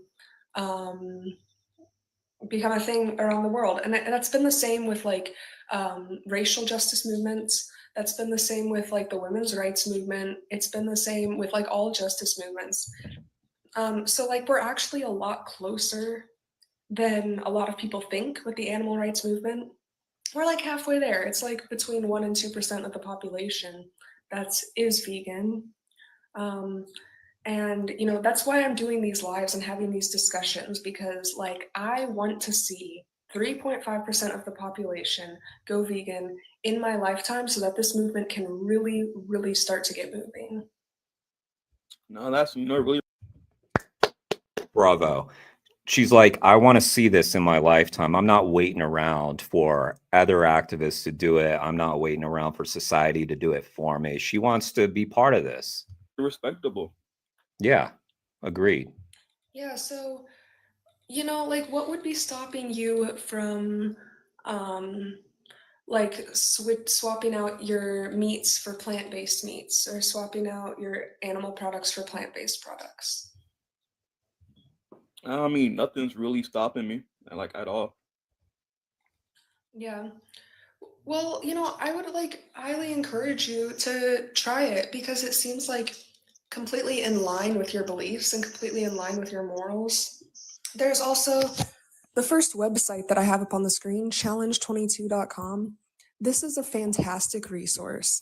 If you go to challenge22.com and sign up, you should get an email Oh, from I them. already have an account for Challenge 22.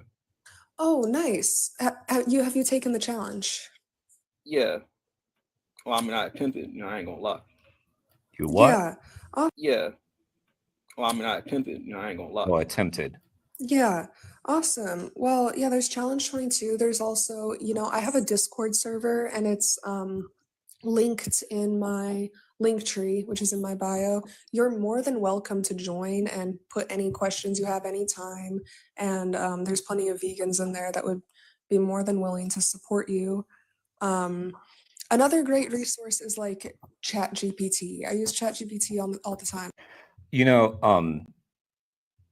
We should also, I think it's a little dangerous if we thought, for instance, that like it's an inevitability that things are going to get better for animals. I feel like we should definitely assume that it's not an inevitability and that, we have to do something, kind of like Jade was saying. And here's Jade. Jade's here. Nice to see you, Jade. This is a great debate. By the way, we reacted to the one that made you angry before this. That was a good one. That was a good one. You have an amazing amount of patience, more than I had. Although while you were getting yelled at or ignored by that guy, someone was in here calling me racist because I don't want to kill all the deer. So I guess we both had to endure that. Okay, the 3.5% is for active people in social justice movements, not just agreeing about animal rights. Yeah. Veganics, you've been vegan 5 years, went vegan at 37. Nice, nice, nice. Jade should be in our bean server. What's that? That sounds cool. That is a racist stance, to be fair. Sorry. Damn it. I'm racist. You guys want to continue in my stream knowing that I'm such a racist? That makes you guys racist because this came to light earlier, okay? So I think you guys are racist. Just saying. Like, if you watch a racist, that makes you probably a racist. You can be like, tell ChatGPT, I'm craving whatever animal product, but I'm wanting to do a plant-based alternative. Can you help me come up with ideas? Or like can you help me make some plant-based meal planning ideas? Help me make a shopping list idea. Like ChatGPT is a great resource as well. Yeah. I'll definitely join the Discord. Well, you have a nice day. All right. Thank that you, guy my was friend. You have a nice day too, and come back in here anytime. It's been lovely talking with you. Yeah, that guy was so respectful and such a sea change from the guy that you talked to before. So what do you do, Jay? Do you set up a Discord and you say, come debate me on veganism or something, and then people just kind of line up like this? Everybody screenshot the live and check out the videos that I have up on the screen too. Hello. Hello, Cat Milk. Do you have a question or an argument? A little bit of both, possibly. Depends on the answer to my question. Okay. Uh-oh, I forgot that this was titled Genuine/Disingenuous Conversation, so maybe we're getting into it. Okay, what's your question? Disingenuous. So I can agree that it's wrong to abuse animals. It's like messed up to abuse anything. But what's wrong with eating animals? Yeah, so I think that viewing animals as a resource is wrong. So humans Why? are animals too. Humans are animals too, and so it's like for the same reason. Well, everybody, I'm gonna put the link again, just so that everybody can go sub to your channel on YouTube. Oh, I'll put your link tree also, because that way people can find. I have that pulled up too. People can find you wherever. Well, that's a long link. Anyway, that's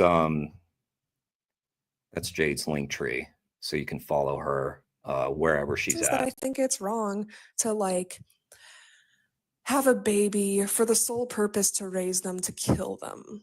It's wrong. Like I guess you could technically say I technically don't see a moral issue with the eating of the animal. It's the raising the animal and assigning the purpose to its life of being killed and eaten. But honestly, if you find roadkill and you want to eat it, I don't really see a moral issue with that. I would. Oh, damn. I wish Jade had been here earlier. Someone was asking me about roadkill. Didn't do it because I think that's disgusting. But the issue I see is assigning their purpose, deciding that you have the right to decide what their purpose is, and deciding you have the right to violate their body and exploit them. So, by the way, we agree on that. Yeah, there's really on roadkill, there's no moral problem with consuming roadkill. It's just kind of gross, and you're probably going to get ill if you do that. I wouldn't recommend it. But yeah, I don't see a moral issue with it. You could probably just let the vultures take care of that. Out of curiosity, do you know the difference in the lifespan and quality of life of captive animals versus animals in the wild? Well, I know that the age of slaughter for most animals is less than a quarter of their lifespan. But this isn't my reason. My reason, I'm not against death. I'm not trying to stop death from happening. I'm against exploitation. Yeah. So I get where you're coming from, but you do realize that these animals that are in captivity, even if they're waiting for slaughter, basically, they're still living a better life than they would out in the wild. No. I mean, okay, they might have a shelter over their head, but they can't move around. What would you rather? I mean, seriously, would you rather be let's just put yourself in the animal's position. Say you were hiking out in the woods, right? And some lunatic, kidnapped you and took you to his shed or whatever, and chained you up in his shed. That's basically what we're doing to animals. All right. Now just imagine oh, he took you off the chain and you could move around, and there were other people he kidnapped in that shed, right? But he did feed you. You did have a roof over your head. So when it rained, instead of getting wet, you heard the raindrops pattering on the roof instead. And you had some slop food that he gave you. So you were being fed. I think you would still be trying to get out of that shed into the wilderness. That can be very harsh and unforgiving. I still think you'd be trying to get out. So do you think that it would be moral to take some children that are starving to death that will probably die soon and keep them in captivity and feed them well and treat them well and give them shelter and then kill them to use their bodies for a resource, would you see a moral issue with that? Of course I would, but I think we have a But they're higher living a standard better for humans than other animals, considering we are humans. right, but like I'm using the same argument that you're using. That's a contradiction because like they're living a better life in captivity. So I'm wondering, like, you clearly see a morally relevant difference between humans and non-human animals that makes killing one of them okay and killing one of them not okay. So I'm wondering, like, what is the difference that you see between humans and non-human animals that makes it okay to kill, exploit, and use non-human animals but not the human animal? How does it go, Jade, if you're still here? How does it go when you run Name the Trait typically? Because it just like the last guy just was dodging. Let's see how this guy handles it. Well, so if I'm not saying I would ever kill another human, but if someone kills another human, they're not doing it for any good reason, unless it's like the death penalty. Well, what or about whatever. to eat them? Jeffrey Dahmer was killing people to eat them. Yeah, again, everybody dodges the question. They just start going on to a different thing. They just won't answer what's that difference because there's no answer. Like someone in our chat said earlier, there's just no good answer to this, which is the whole point. Yeah. I think most people are worked out, they've worked out in their heads that it's, 2 steps from now, I'm going to be looking really silly because this isn't a great answer. Did you see an issue with that? Of course, yeah. But So I'm asking, like, why? What is the difference between humans and non-human animals that makes you see this difference? Like, why is it wrong for Jeffrey Dahmer to kill and eat people, but it's not wrong for anybody else to kill any other animal to eat them? because we are humans, we should be working together to like help each other and not kill each other. No, but I'm asking what the difference is about humans. This is circular reasoning. Why are humans different? Because they're humans. That's circular reasoning. The difference is that we are humans. Same as circular cheetahs in the wild not eating other cheetahs. They eat like other animals. There's a lot of cannibalism that happens in the wild, but I don't get my morals from the wild because things like cannibalism, infanticide, rape are naturally occurring in the wild. So that's why I don't get my morals from the wild. But yeah, I'm asking you what it is about humans. My question was, what is it about humans that makes them different from the non-human animals that makes it not okay to murder them? Well, I'm gonna give you the same argument because I still think it stands. Cannibalism only happens in the wild when they're desperate. That's not an answer to the question. But if his answer to the question is species, I've seen people deal with the answer species being the trait, and it's just like, okay, if you found like that, okay, they ran some tests on me and found that I'm actually not technically part of the human species, then is it okay to kill and eat me? The answer obviously would still be no. So species, technically, usually species isn't actually the trait that they really believe. They need it. I think That's if someone is by no, themselves, that's like, okay, so you get your morals from the wild. You get your morals. Hang on. I use Name the Trait when I start getting sick of people because it's a good way to close the conversation. Oh, I see. Yeah, I guess it is. I mean, it's also a good line of reasoning, a good argument. Yeah, I mean, there's no good answer to it. And I think that's where, like, it does end the argument pretty quickly. But it does point out the contradiction really quickly as well. It's if relevant difference is species, I wonder if he thinks it's fine to factory farm gorilla, puppies, or kittens. Yeah. That's actually a good that's a good answer to species as well. In the wild? No, I'm just then saying why that are you using the wild to justify your reasoning? because it makes sense, and I've already justified it without the wild. Really makes sense. No, you haven't. You've justified it with circular reasoning and the wild. Your circular reasoning is because we're humans. It's okay. So I'm going to ask you one more time. Can you give me a trait difference between humans and non-human animals that makes it okay to murder one but not the other? One of them aka humans, are not a good food source. They're not easy food source. What? Come on, dude. Come on. Like, this is a weak argument, and you got to know that. I mean, you know that cannibals exist. I mean, this is just bad. This is bad. Yeah, I guess they're not. Way to They can certainly be a good food source, Kat. They have all the same nutrients as any other dead animal. They can be a good. So Have you researched like the mental health issues? Oh yeah, sure. Yeah, that's what Jade researches. Yeah, the nutrients that you get from eating humans. That's what she spends her time that on. come from cannibalism? Yes, of course she has. Yeah, that's not really relevant. Like that's what we all do in our spare. Isn't that what y'all do? What the hell is he talking to? Have you researched it? Like, you fucking weirdo. Like, you researched that? Maybe he has. I don't know. I guess like maybe he had some morbid curiosity looked into I'm it. asking you why it's wrong. So you think it's wrong because it causes mental health issues? Because, I would also be happy to share with you information on the mental health issues that can come from working in a slaughterhouse. There's a lot of mental health issues that come from murdering animals. Good one. Can I ask you then the same question you're asking me? No, Why is you it can wrong ask me questions, but you need to first answer my question that I've asked you like 6 or 7 times now. Please tell me.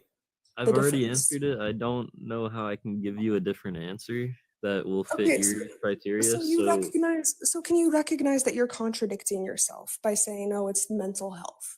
Can you recognize that that's a contradiction? That's not my only reason, but sure. So what are your other reasons? Well, I'd like to ask you, what is your reason for saying it's wrong to do this? Okay, yeah, sure. I'll give you my reason, but then I'm going to come back to this question. I'm not going to let you get away from this question. My reason. I'm glad that you answered it. Like, I do think it's good when if someone has a question, we answer, but yeah, don't let them off the hook here. Is because I value consent. I think consent is important. I think violating somebody's body unconsensually is wrong. And because animals, just like, humans are animals, we're sentient individuals that have subjective experiences, and deciding that someone's purpose is to be exploited, enslaved, and eventually murdered is wrong. So, what is the trait difference between humans and non-human animals that makes you think it's okay to murder one but not the other? And when you hear someone put it just so succinctly, like, I go back to before I was vegan, and I just wish someone had put it like that to me. I feel like that's all I probably needed. I probably needed more. I mean, I had to watch Earthlings, of course, but I mean, how do you argue that? How do you argue against that?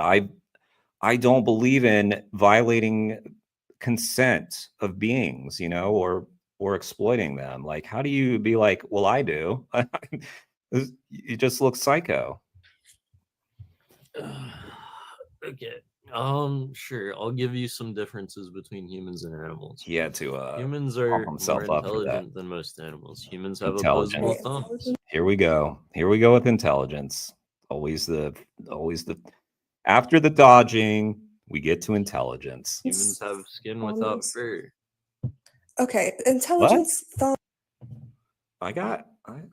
Guys, look, I've got hair on my arms. I've got a beard. What? I've got hair. So I'm fair game now? Damn. I'm hiding from this guy because he's gonna take me out. Skin without fur. So if we found a human that didn't have opposable thumbs, that was about as intelligent as your average pig, that grew fur, it would be okay to murder them by your logic?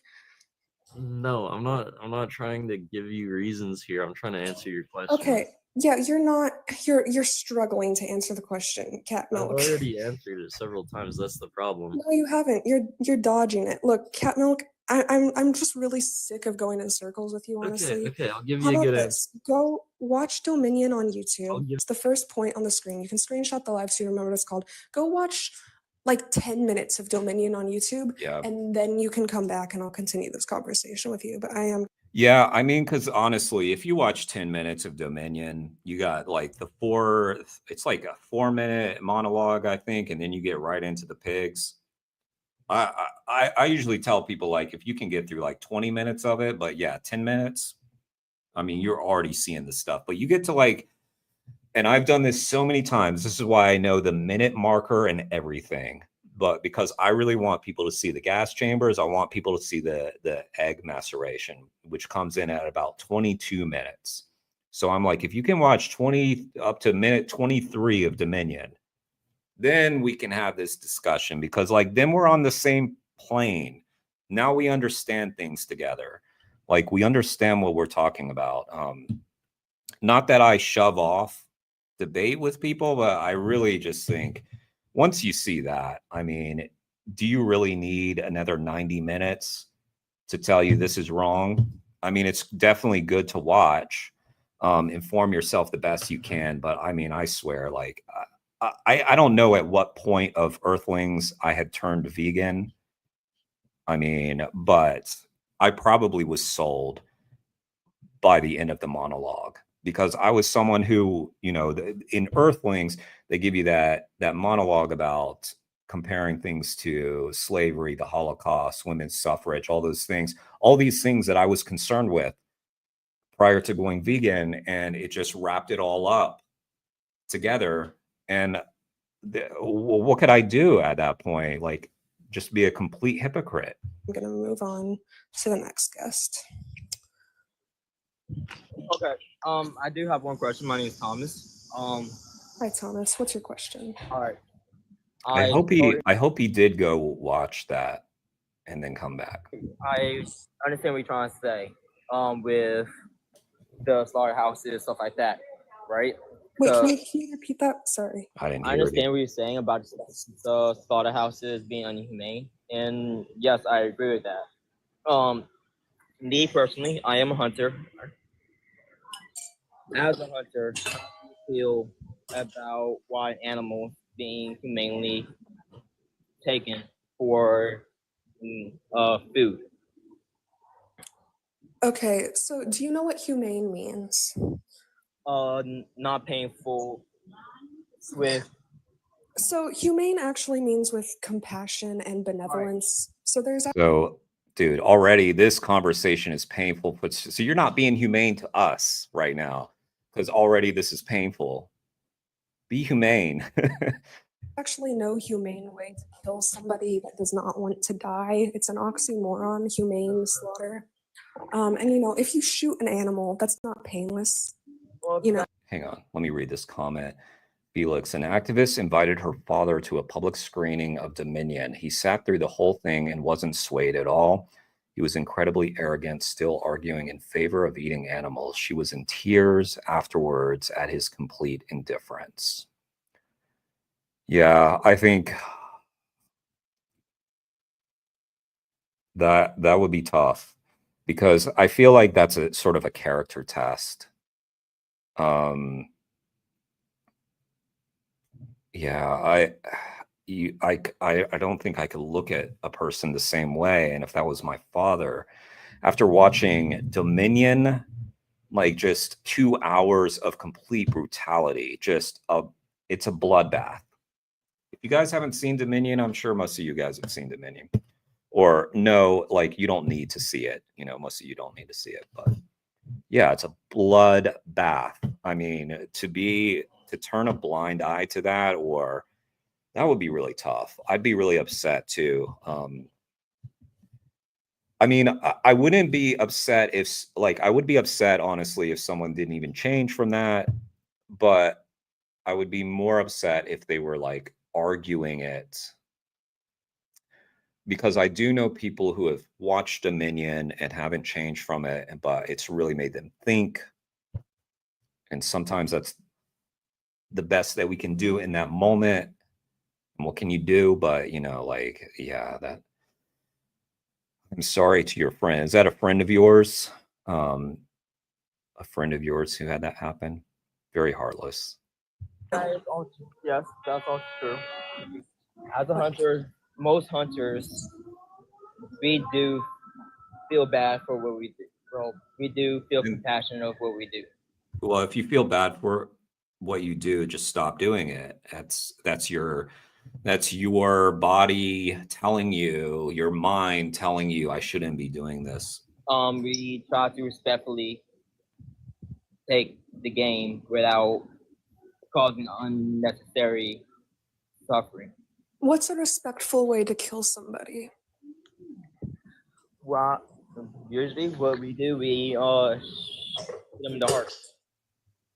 Okay, so if I come over and I shoot you in the heart, like, are you just gonna feel so respected and honored? Good point. I understand that. There's no respectful, humane way to kill somebody that doesn't want to die. And you know, I believe that, like, actually, I think that your morals are in line with veganism because you said you feel compassion for these animals. Yeah. And like, feel compassion. We don't want. Yes, we hunt, but we don't want to. We don't want to for them to suffer. And also, you're talking about heart shots, like you're aiming for the heart, you're trying to hit the heart. It doesn't matter whether but let's be real, you're missing the heart all the time, okay? Like sometimes you're missing the animal, you're hitting the animal, you don't have a perfect shot, okay? Nobody does. You also just like, you're sort of, it's guesswork, right? Where's the heart? A little bit guesswork. I'm sure, like, I don't know. Some of you hunters probably like have a decent idea where it is, but that's weird. Even just thinking about that you're knowing like, okay, the heart's here. Let me aim for, I don't know. It's weird, but you're not hitting the heart every time. You know that. right. Of hunting. So you could ensure that the animal. Yes, we are. I'm not gonna lie about that. We are hurting that animal. Right, you are. But you could stop. Oh, really, Jade? So many people have told you Dominion is propaganda. Yeah, the animals paid actors, right? Like it's footage, it's secret footage. I think what they're getting at is like they think that, oh, they've just picked out the worst of the worst. You know, that's what we hear all the time. The worst of the worst. You found the worst places and you found the one footage where the guy's beating the animal, right? But obviously it happens throughout the day. It happens all the time. There may be some instances where something is so egregious that Dominion decided, like the Dominion creators decided, let's show people that. But I'm sure they left a lot on the cutting room floor that they wanted to show. And they're like, this is probably too brutal. Like that is also something that happens where it's just like, this is like, we got to keep people watching this. And this is like so disgusting.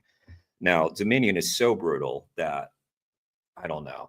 I don't know if a lot of that happened during Dominion, but look, you can find hours and hours and hours of slaughterhouse footage. That's just the footage. Someone left a camera, it's just rolling. You can watch it yourself and just watch how much brutality you see. And I get that too. Like people will say it's propaganda or something, and I'm like, okay, like it's still like, say the people, like if they're getting at that the people made the film like were vegans and they wanted to get a message across, it's still footage, right? You still have to answer for the footage that they found. I mean, not found, got. So yeah, like, and let's just say that all these, slaughterhouses that they visited were just magical places. And this only happens once in a while. Like, no, just that's one too many times. And killing is bad to begin with. Oh man. But yeah, people try to cope with Dominion. Like, it's so disappointing. That's why I say like it's a real character test, because it wouldn't even occur to me watching something like Dominion or Earthlings to be making up excuses in my head. Like I really quickly, when I was watching Earthlings, I was like, I just need this information. I need to witness this. Yeah. And I don't know, maybe I was at a particular point in my life. There were a lot of changes happening. I I was ripe for change at that moment, but I would like to think that I would have been like that anytime someone showed me something Today, like you know, that. you could Sorry, ensure let me that you're back. not right. You are, but you could stop today. You know, you could ensure that you're not going to be the reason that any animals suffer or are exploited or endure pain. You could decide today to like stop hunting them. You know, there's plenty of hunters that switch to a plant-based diet and a vegan lifestyle because they come to this realization. How Yeah. about the overpopulation? Yeah, I have an interview with my friend Louis Bernier, who was a hunter and is now a factory farm investigator. Go check that out. I think the title is like From Hunter to Factory Farm Investigator. I think that's exactly what I called it. And Louis is one of the most amazing human beings, one of the most capable human beings I have ever met. I am just sort of in awe of Louis's presence when I'm around, because they are someone who is just so on the ball and a jack of all trades. Like, they can fix anything, they can do anything. And people like Louis give me a lot of hope, because we have some incredibly talented people in our movement. Problem. Yeah, so humans are like overpopulated. Do you think that we should just go and kill? Do you think we should just go and kill humans to solve the overpopulation How about issue? the problem where they run into our Can you highway? answer my question? Can you answer my question, please? Yes, I Do you can. think it's okay to murder humans because they're overpopulated? No, they're not. Okay, so you know I'm this. sorry, I'm interrupting a lot, I know. But yeah, he's talking about what I was talking about earlier with the deer. What about they're running onto our highways? Well, you're on their lands. Like, that's their lands. They don't know what a highway is. Like, they're just like, what the like, oh, the trees are cleared out for a moment and the road is smooth and I'm gonna run across this. I don't realize that there's cars going past at 80 miles per hour. They don't have that concept. They don't know what the hell this is.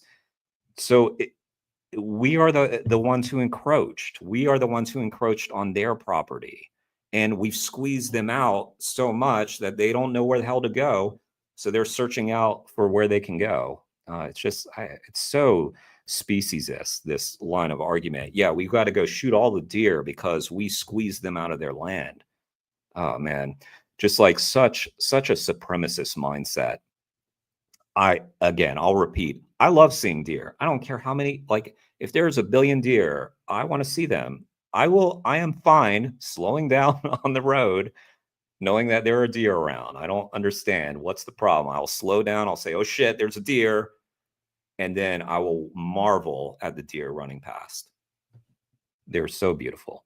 This like is deriving a contradiction. Like, so I'm wondering, what makes you think it's okay? Like, what's the difference between humans and non-human animals that makes it okay to kill one because they're overpopulated, but not the other?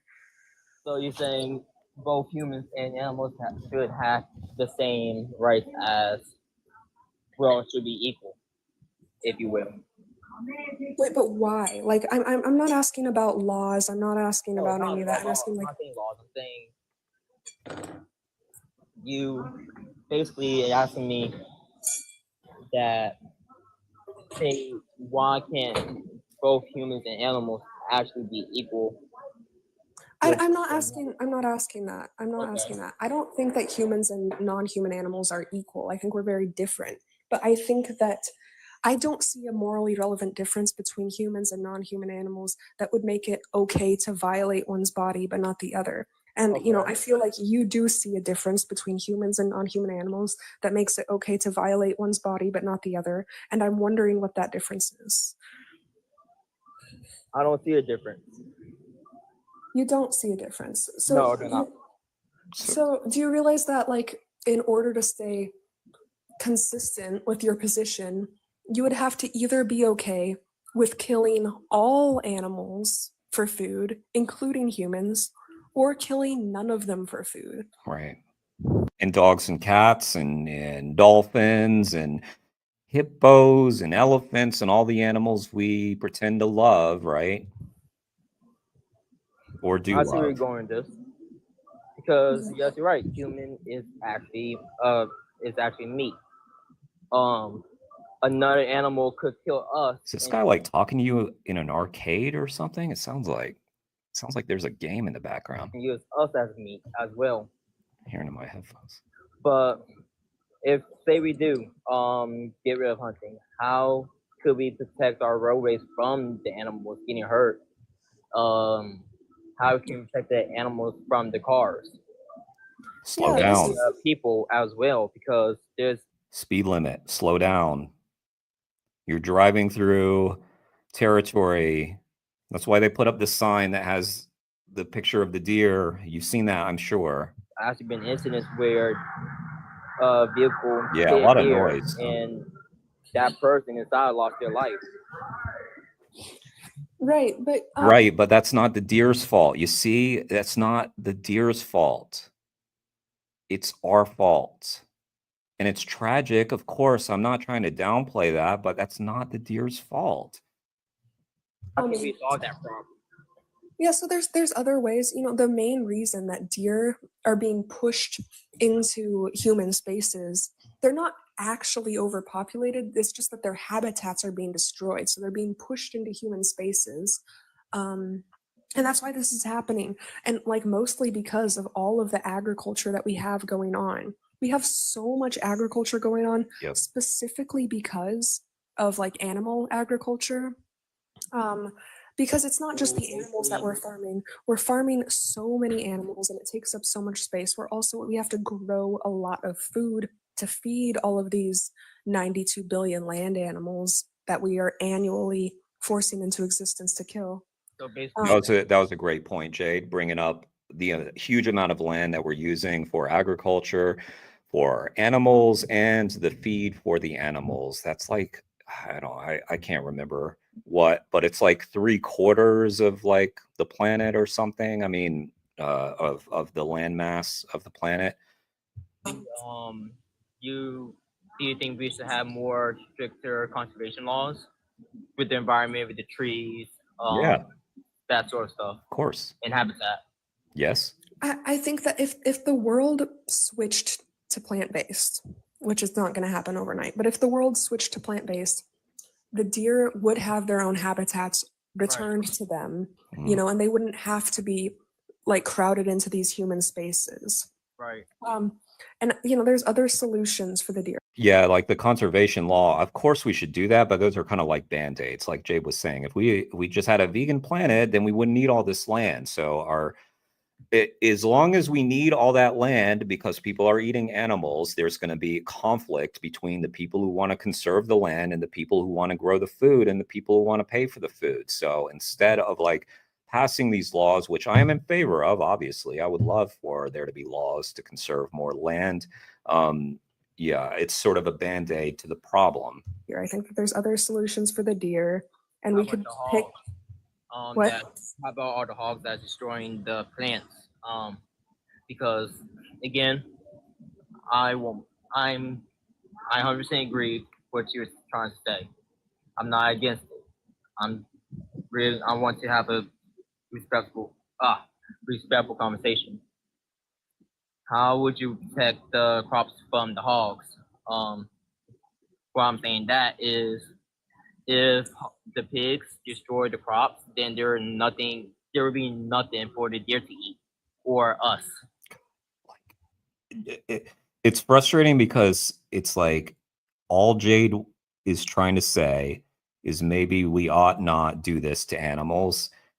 And now Jade has to solve all the problems of the world for this guy. You got your work cut out for you, Jade. Let's see how she handles this. That's just not true. You know, like we could put fences around the crops to keep hogs out. Okay. Yeah. There's lots of other solutions. Like we don't need to resort to violence. That doesn't have to be the solution. And like if you just like put this in the context of humans, like what if there was like a bunch of humans that weren't quite civilized that were, you know, coming and eating the crops and whatever? Would your solution just be just to kill them? Like there's other solutions. We don't need to resort to violence. Okay. All right. What would you recommend on the plant-based diet? that you can still get all the proteins from a plant than meat product. We're getting somewhere. Like, I wonder if he's convinced. Like, I don't know if he's battling you at this point or if he's like really like, yeah, like give me some recommendations. I'm sold. Yeah. I'm not talking about fast food or store-bought products because that's something I don't personally agree with.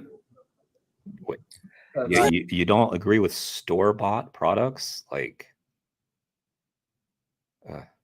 okay. Fast food, I understand. Store-bought products, I'm pretty sure you have store-bought products. I used to work in Purdue. I've seen things I didn't really agree with. I rather have chose a more humane method than what they do. Oh, he worked for Purdue? He worked for Purdue. Whoa. Interesting. Yeah, Purdue Farms. What they do is not humane. I'm not gonna lie. Right, but you know, like we talked about, there's no humane way to kill somebody that doesn't want to die. But the foods I would recommend like if you don't do fast food, if you don't do processed food, I don't really do that either. I'm morally with me. I'm not gonna lie to you. I would rather have. I'm more used to getting my meat from the woods or wildlife, to speak.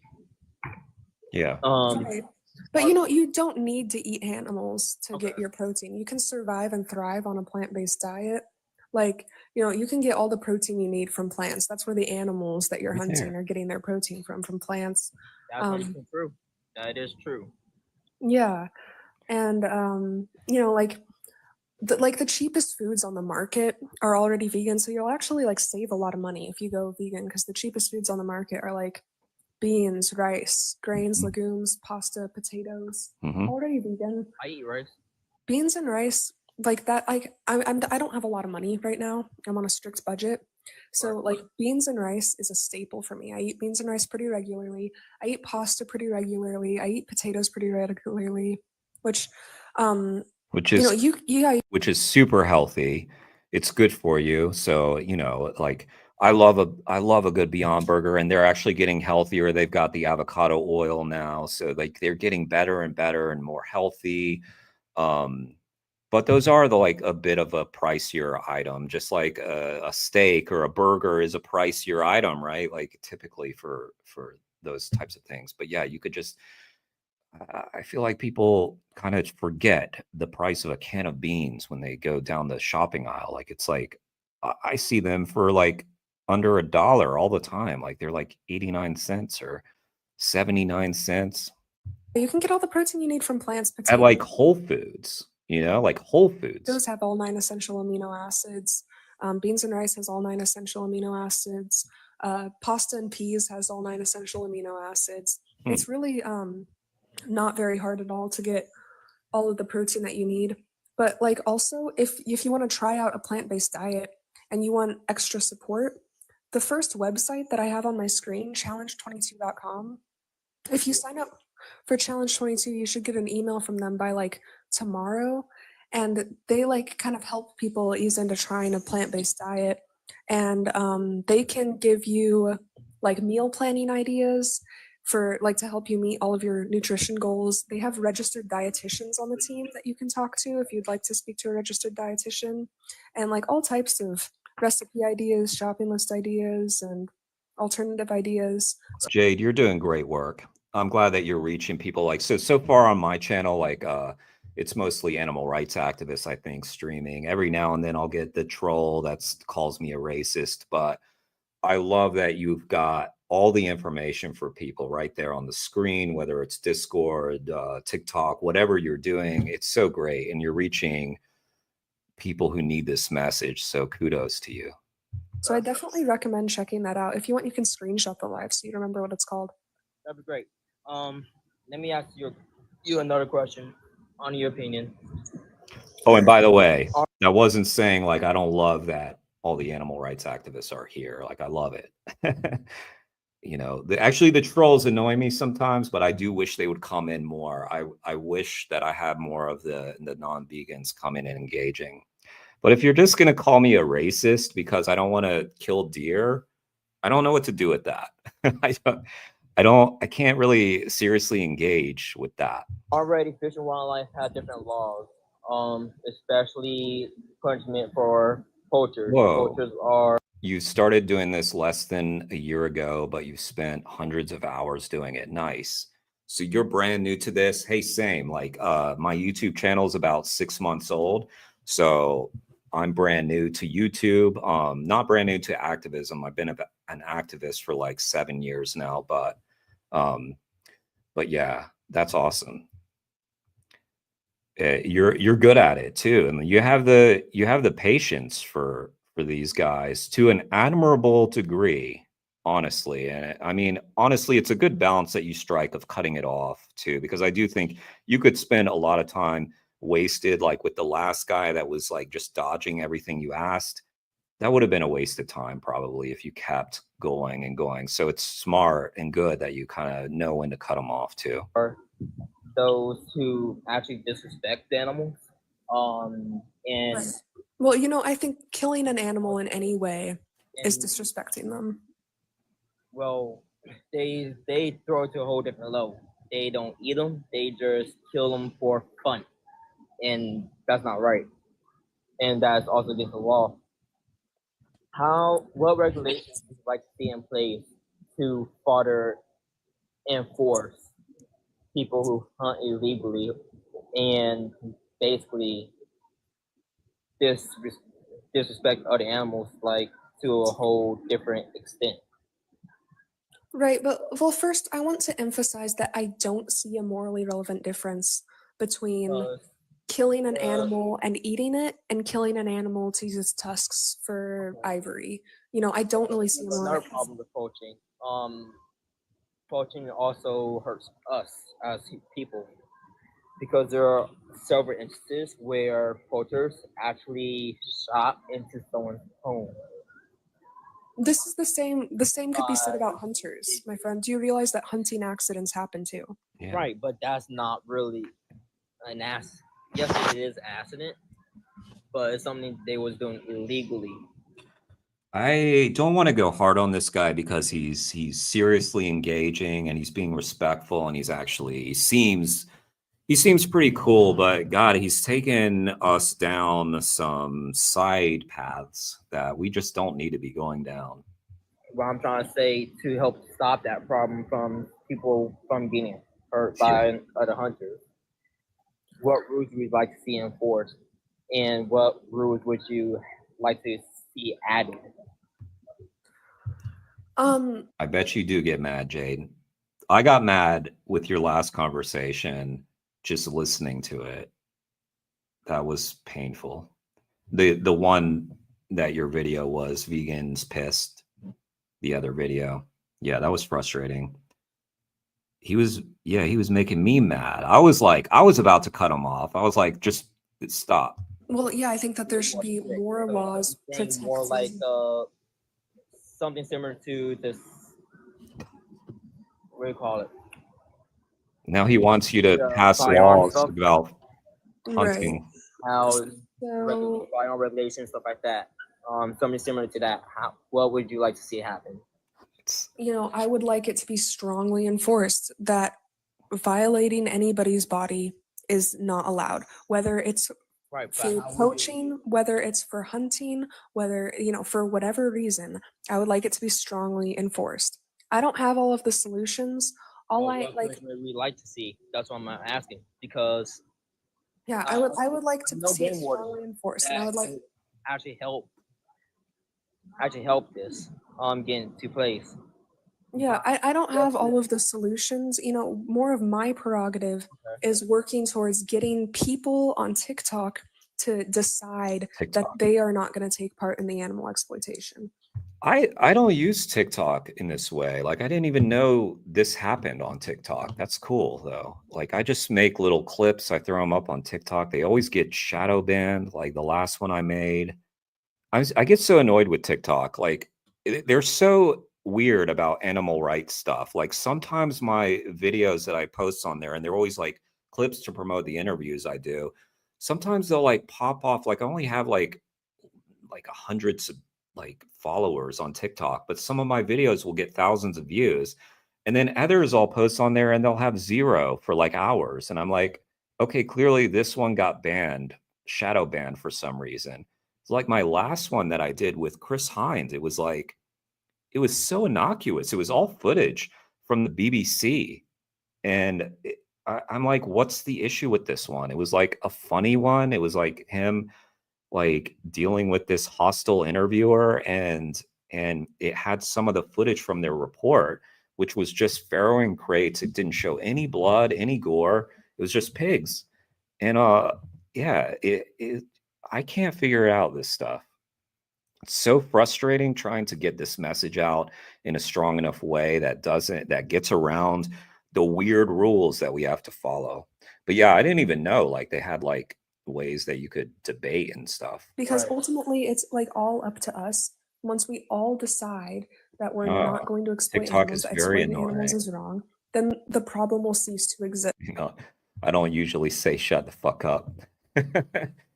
But it was great when you did. It was great because he was trying to throw plants at you. And I think that's the appropriate response. I think that's what I said on the stream. I was like, that was the exact right thing to say in that moment. TikTok is very annoying. I mostly just use it to debate. TikTok's good for pushing your debate out to random people. I just live stream and make my background. Oh, okay.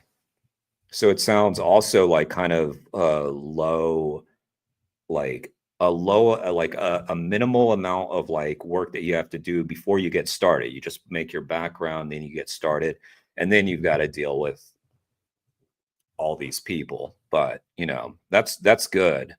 That's getting a lot of bang for your buck too. And this background is great. I mean, because yeah, this is what you need. Dominion, Gary, Darius Scary, any one of these. So that's what I'm doing. I don't have all of the solutions and what like my ideal laws would be. I think that poachers should be put in prison. I don't think that poachers should be allowed. You've got to have all the solutions, Jade, if you're going to talk about this, because they're going to ask you to solve all the world's problems. Well, I don't know. Right now, for poachers, they don't go to prison. They only go to jail, and they get fined.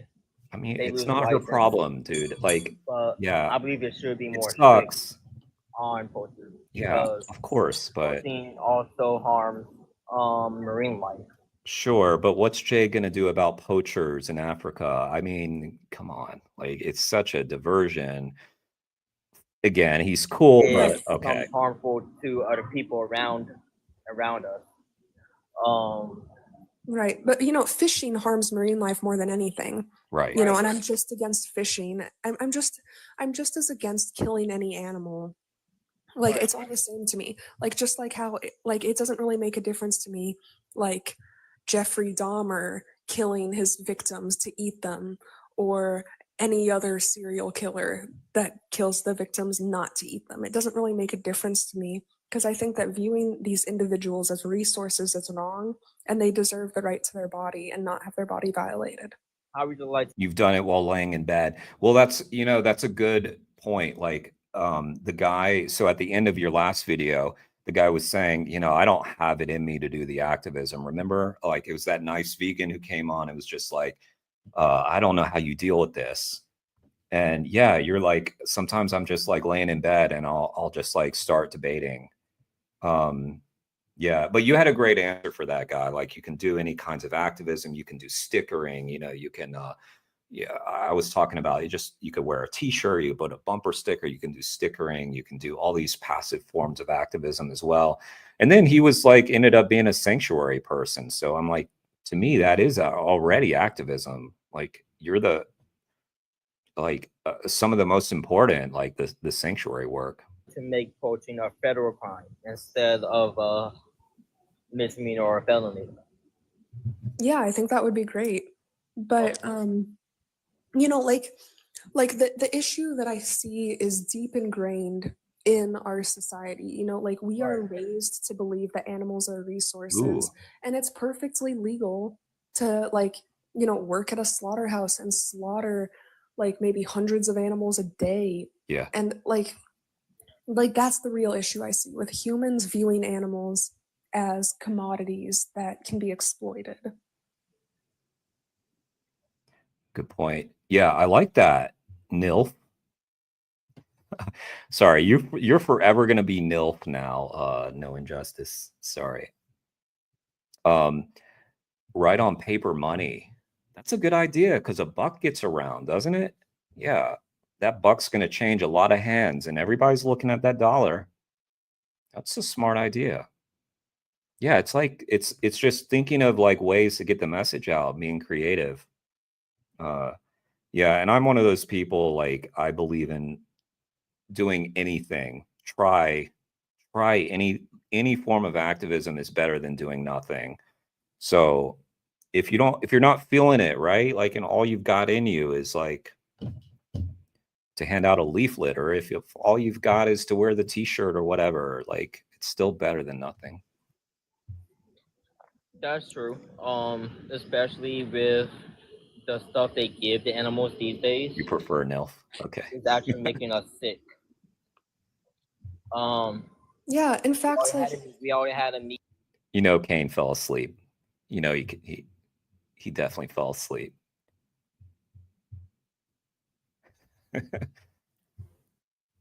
Kane, all right, can you hear me, Kane? Sweet dreams, Kane. Sorry, was that creepy? And he definitely fell asleep I with his live feel that plan. now I'm kind of feeling that as a threat to the wildlife itself, for the fact that if wherever is going to the animals gets into the population of the actual wild animals instead of the one that's been raised inside confinement, I believe that could actually cause a very big problem as well. Yeah, there's definitely health concerns, like for both the offspring and everything else. I believe it'll tear everything apart. Yeah, there's lots of health concerns, like definitely like that's where bird flu and things like all of these just like horrible things get spread from. It's from animal agriculture. But there's even more health concerns. It goes deeper than that. Like people that have a plant-based diet live 13 years longer on average. They're at a lower risk for the number one killer for humans on the planet, which is heart disease. They're also at a lower risk of cancer, diabetes, osteoporosis. So like there's tons of health benefits with adopting a plant-based diet, but honestly, I would still be vegan if it wasn't the healthiest decision, because like my reason for being vegan isn't the health benefits. My reason for being vegan is because like I don't think that there's any good reason to exploit animals. Exactly. Yeah, and Felix, yeah, that's a good quote from Regan. I don't know if it does any good, but I know doing nothing does no good. And obviously, because of her tragedy, but even before that, she was making a difference. But like now she's larger than life, like because of what happened. And we all know, like a lot of us have heard that quote now. Let me take care of this. Kyle, I am a hunter. So yes, you're right. Deer, other animals, they do their business in the crop. I would But yeah, you can just ignore the chat. Like I'm not even looking at the chat. But like I'm wondering, did you hear what I said, officer? Go ahead. Like I would like just ignore the chat. Like Did you call him officer? Was that his chat name or something? It sounded like you were talking to the police. Did you hear what I said, officer? I'm trying to tell you about animal rights. Honestly, I don't even look at the chat. Like, but I'm wondering, like, did you hear what I said? Can you repeat that for me? Yeah, sure. So while there's plenty of health benefits from a plant-based diet, for example, vegans live 13 years longer on average and are at a lower risk of heart disease, osteoporosis, cancer, diabetes, etc. I would still be vegan even if it wasn't best for my health, because like my reason for being vegan isn't the health benefits. It's the fact that I don't see any good reason to exploit animals. I can't justify it morally. I understand that. Right. That's it. Right. So, my friend, what is stopping you from going vegan? This doesn't stop me from going vegan. Nothing at all. Yeah. With me, I do eat some vegan food. I'm half Korean, so I eat this dish called kimchi, which is hot cabbage. Yeah, I love kimchi. With different peppers, salt, sugar. Yeah, you already eat plenty of vegan foods, I'm sure, like, like beans and rice and pasta and potatoes and Yeah. tortillas and all different types, like breads, grains, legumes. Yeah, and all these Korean restaurants that I've been into, like they typically have like the option of which protein, and it'll be like chicken, pork, or tofu. Get the tofu. Do you think that you would be willing, like after this conversation, to like stop hunting and adopt a plant-based diet? Oh, did you say osteoporosis? Well, I don't know. You might be actually correct with that because I think they said that osteoporosis is actually associated with high dairy intake. So like it's kind of will blow our minds a little bit, right? Like because we all grew up thinking you need to drink milk for strong bones, but I think that it's actually been proven that dairy actually harms our bones. But I don't know. I'm also not a scientist or, an expert at things like that. Like the point that you're trying to make, it's sort of irrelevant to our argument, even though the argument is pretty strong on our side for health stuff. Diet. Well, I would give it a try. I don't mind giving it a try. That's amazing to hear, officer. That makes me. That's good. So you said you heard Gary say it, but you haven't seen sufficient evidence, so you're unsure, which is good, which is you're not just spreading things around like I just did without the evidence. I think I read it though. I think in the China study, they detailed that some, which is a great book. I can't remember if it was that or not though. Really happy to hear. And anyway, the season's over, so I don't. Yeah, I would definitely give it a shot. Hopefully, you took your last shot. Then, he sounded nice. He sounded like very open to engaging on it. That's great to hear. And like I mentioned, Challenge 22 is a great resource. I would highly recommend like signing up for Challenge 22 so that you can. If you want to talk to a dietitian, you can talk to a dietitian. If you want help getting a meal plan, they can help you. Then I would also really recommend the second point on my screen, the second YouTube video on my screen, Gary Yourofsky's Most Important Speech. This is an ethical speech, and I think that like you're a really smart guy, and I think that you could gain a lot from it. And I would be really interested to hear your thoughts on it. So if you want to, give it a watch, you can screenshot the live so you remember Challenge 22 and Gary Yourofsky's speech, and give it a listen. And if you ever want to come back in here and share your thoughts, I would really love to hear your thoughts on it. All right, thanks for having me in. Thank you, my friend. Great work, Jade. Like you've gone through this great debate, and you're also like being a resource for people. And you say like, "Come on back." It's really great. Back in here anytime. It's lovely talking with you. Yes, ma'am. Cited your sources. Yeah, give me a follow if you want to join the live again. I think I saw that. I'll follow you so that you can be at the top of the list next time you request. Yeah, more patient than I could be. Have a great rest of your day, officer. That was a nice guest. Oh, his name was Officer. So now you're ready. Now you're ready on how to talk to the police. Now you can outreach to the police if they try to arrest you. Is it wrong for animals to eat other animals? Why is there an exception for us? Yeah, this is a great question.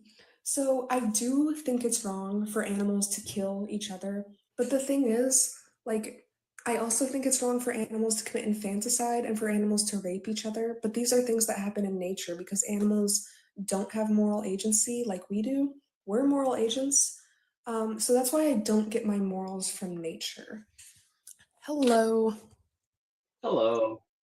Hey, my dear, do you have a question or an argument? Yeah, I have a question because you're talking about like the morality of it, but 100% of all vegan food that is made as in. And question, Jay, did you put this together? Is this like a full live stream that you posted? So like everybody's listening to all these arguments and or are these like pieced together? I assume this is like one stream that you did. And people are just listening in and kind of waiting their turn, which is great. Like you're just knocking them out one after the next. Humanely, reasonably sourced. They kill uncountable amount of animals for just harvesting. And then I was going to ask also, just a second, let me finish the point, please. And then I was going to also ask, they don't fertilize. Yeah, everybody please do follow, subscribe to her channel, and follow on Instagram and all the other ways. With fertilizer, because that's not Be like NILF. Be like NILF. If we've learned anything today, be like NILF. Be a NILF. Even you got to be a NILF. Natural. So what they do is they use animals. They grind up shrimp. They grind up animals. So I was going to ask, how can you say that you're eating it out of a morality when you're actually doing more killing to multiple animals over one cow? Like it's to make one thing, you completely disrupt the ecosystem. Oh God, he's getting all fired up. Oh, and just in case anybody is like watching the stream and doesn't see the chat, when I keep referring to NILF, I'm talking about no injustice lasts forever. In case anybody's like, well, who is he keep like calling a NILF? Like, that's rude. Be like no injustice lasts forever. Sorry, I just want to extend this point just to put the point. Let me back up. I want to hear this guy lose his cool. Hang on. They kill 100%.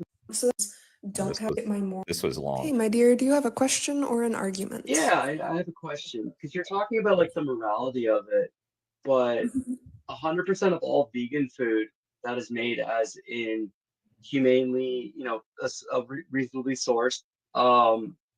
They kill uncountable amount of animals for just harvesting. And then I was going to ask also, just a second, let me finish the point, please. And then I was going to also ask, they don't fertilize it with fertilizer because that's not considered natural. So what they do is they use animals. They grind up shrimp. They grind up animals. So I was going to ask, how can you say that you're eating it out of a morality when? By the way, he just made a point about organic. And I know this is controversial, but organic does support animal agriculture more. If you're buying produce and you're buying it organic, the organic food is using animal fertilizer from factory farming typically. Just want to throw that out. I know it's controversial. I'm not trying to open that back. And a lot of vegan food uses organic food. I'm not saying don't, buy these vegan products or anything, but in my opinion, this is the way I approach it. In my opinion, if you've got an apple that's conventional and you've got an apple that's organic, I go conventional. It's also going to be cheaper, saves you a lot of money. The organic food has to be like certified by this government shit, and it's like they have to pay money for it. So it really influences people to support like bigger companies as well. It's just a scam. It's a scam. You're actually doing more killing to multiple animals over one cow. Like it's to make one thing, you completely disrupt the ecosystem. Okay, can I understand? I just want to extend this point just to put the point of the gravity. Hurry it up, because I've heard this a million times already. No. I'm asking you though. This is a genuine point though. This isn't like. No. He's I'm sure he stumped you, right? Right, Jade, with the crop deaths argument. Oh, you've never heard that. Oh God. It's like the most common thing. For some reason, plants feel pain is always brought up, even though it's like the dumbest thing. Protein, always got to talk about protein and crop deaths. Like, all of the stuff is fertilized with animals. They're killing animals to use it to fertilize. Okay, can I respond, they're completely disrupting the ecosystem by tearing up the land. Yeah, you've made your point. Everything. Okay, you've made your point. So I just want to ask. My question is, where's the morality? First of all, okay, I would like you to. Well, okay, let me respond to everything because you made a lot of claims that I want to respond to. I would like to know what information led you to all of your conclusions because you have a whole bunch of conclusions. Second of all, you're wrong. There's not every vegan product comes from anything that says it's 100% like naturally sourced. It is. You can go look at it. Okay, look, shut up. Shut up. I muted your microphone because you said you would let me respond, but you're just fucking waiting to run your mouth. That's Shut not up. true. Shut up. Don't you wish you could just pause them like I do in my videos, Jade? Just pause. There's things called veganic farming. There's vegan farmers that don't use any animal products on their crops whatsoever. Another thing I would like to mention is that majority. Sorry, I had to interrupt because Jade's no longer vegan because she got owned by this guy with the crop dust argument. Damn it. Yeah, that shut up was well deserved. Crop deaths is by far the most used excuse I've seen, only increase in the last 12 months. It's their perfect appeal to hypocrisy that they've never thought through. I know because it's on Joe Rogan. He perpetuates the stupid argument, doesn't he? Piers Morgan does it. All the clowns.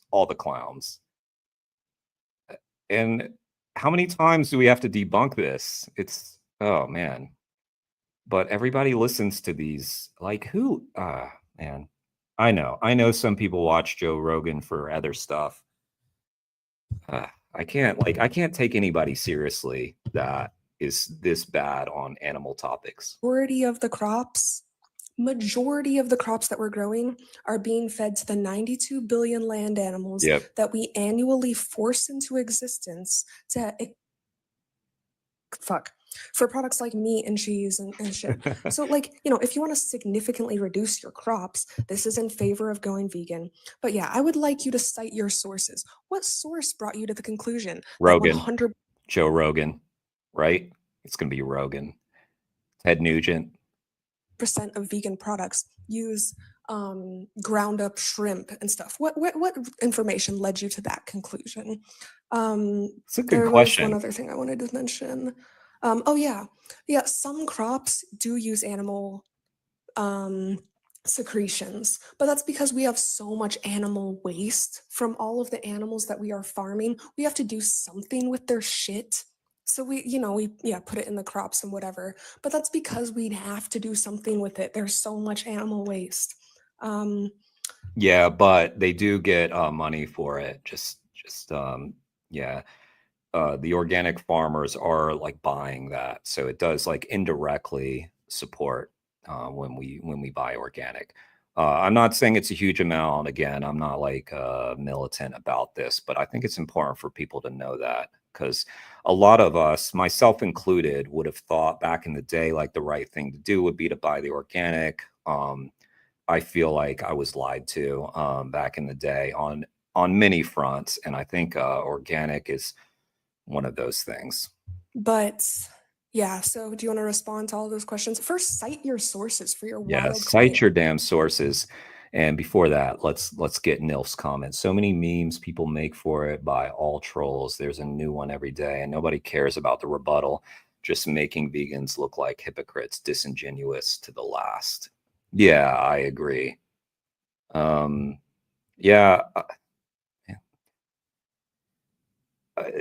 mean, pointing out hypocrisy, it's just like they're also sort of admitting that they're the hypocrites too. I mean, so it's like it's the appeal to futility, I guess, appeal to hypocrisy. I don't know.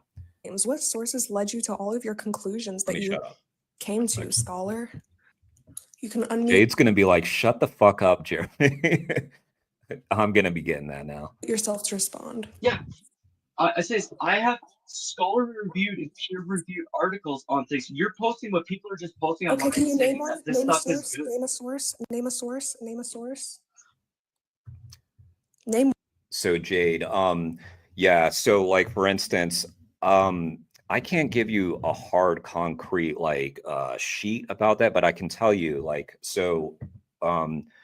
I was recently serving as Wayne Shung's paralegal during the trial where he went to jail for 38 days for rescuing chickens from this place.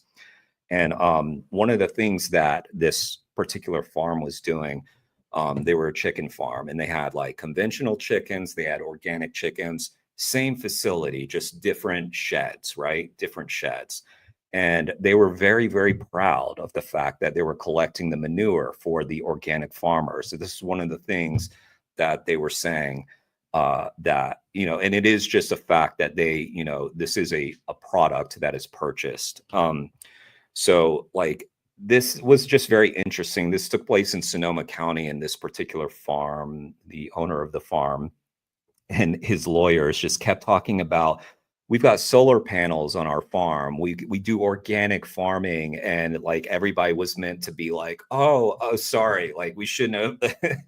Sorry, that was the wrong place. Then like all these dead animals they found, like, oh, that doesn't matter anymore.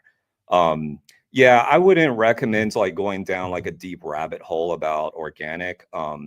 What alerted me to it originally was seeing Vegan Gains talk about it. And he was talking about Dr. Avi. There's a live stream that I could recommend to you. You could probably just search it, Dr. Avi, and he had pulled up some charts and stuff where they were looking at like different rates. I don't know. I'm no expert at this, but go check out, like type in Dr. Avi organic, and he's debated several people on it. And in one, he had charts of like the different rates of like, so if you buy a conventional, they use like 10%, they'll use like some kind of like animal fertilizer. And then with organic, it's like nearly all of it, right? Because they can't use nitrogen enriched fertilizer. They can't use the nitrogen enriched fertilizer. So I'll just say I'm no expert on it, but it seemed like Avi had worked it out to like basically if you're buying organic versus buying conventional, that it amounts to basically the equivalent of drinking a glass of milk a day, and that amount of support for the industry. I don't know what like I'm not a scientist, so I'm not expert at reading those studies, but you can check out what he had posted. So I'd just direct you to that. And it makes sense to me.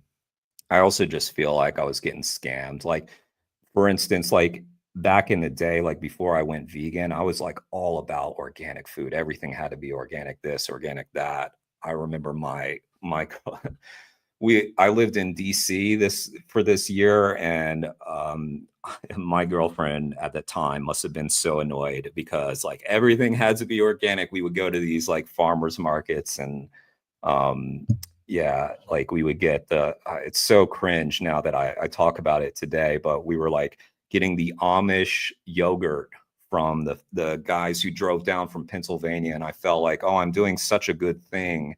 We're getting the local farmers market yogurt, and they had like a meat thing there, like an entire like place where they were selling like all these like fish, and like she'd make like swordfish soup for us and stuff. It was just like so bad in retrospect, and like at the time I really felt like I was doing a good thing. But yeah, check out the Dr. Avi organic stuff. I think that might help you. Sorry, I couldn't be more helpful than that. One. I can't hear you.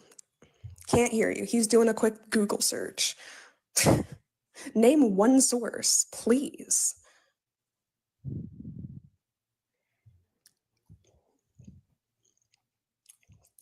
Do do do do do do do do do do do do do.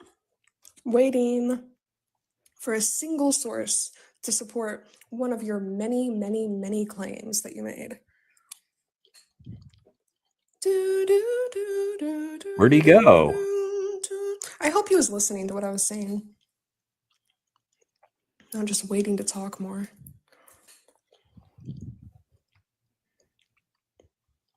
Still waiting on the source. I thought you read a bunch of scholarly, peer-reviewed articles. Yeah. Yeah. Can't even remember the name of Yeah, one? I did. It's just, I can't sit there, just go and grab the first link I have. I have to make sure that what I'm grabbing is properly cited and everything. So I don't just spout out something like you did. Yeah, maybe I'm you actually should. trying to have Yeah, a conversation, but you interrupt. yeah, maybe you should have figured that out before you started citing it on your wild claims. Maybe you should have You should checked to have make figured sure it out it's. before. He's so fired up. This is awesome. You're not here for Spout your genuine bullshit. I'm gonna let you go because you just came up here to make some wild bullshit claims. You have nothing to back up your claims, so I'm gonna move on to the next guest. While you do your research to make sure that your sources that you're citing are actually relevant, and then you can come back in here once you've double checked. He was Googling really fast. He was trying to Google, and yeah, he was Googling hard on that. And what popped up probably was Ted Nugent on Joe Rogan talking about, how many voles and rabbits are killed in the production of crops. I've seen that clip so many times that I'm ashamed I'm getting it wrong. Checked on that. Next. Hello. We talked yesterday. Whoa. Fertilizer sales globally is just under 200 billion US dollars annually. Damn. It's like it's like a tax. Sorry. I keep interrupting. I'm sorry. Hello. We talked yesterday, didn't we? Oh, goodbye. Hello. Hello. That one, gonna let you go because you're not connecting. But if you want to request again, you're more than welcome. How many people are in this waiting room of yours, Jade? Sounds like you've got them like lining up, huh? Hello. Hello. Hi. Hi. Do you have a question or an argument? Not really. I'm from your server. You said you wanted to discuss what I had said. I mean, we're mostly in agreement, so I'm not sure what to argue about precisely. Okay, so yeah, you were the person that was arguing in favor for animal testing, correct? Yes. Okay, so I don't see why you think it's okay to unconsensually test on these animals when we could just consensually test on humans. Yeah, because I said humans are more important, and if there is a large risk of severe side effects of whatever it is you're testing, then you should probably test it on animals first. This guy is arguing in favor of animal testing. Like, how out of step? Is he a scientist? Is that why? God. I have honestly never, in all my years of activism, have never had a debate about animal testing. Never.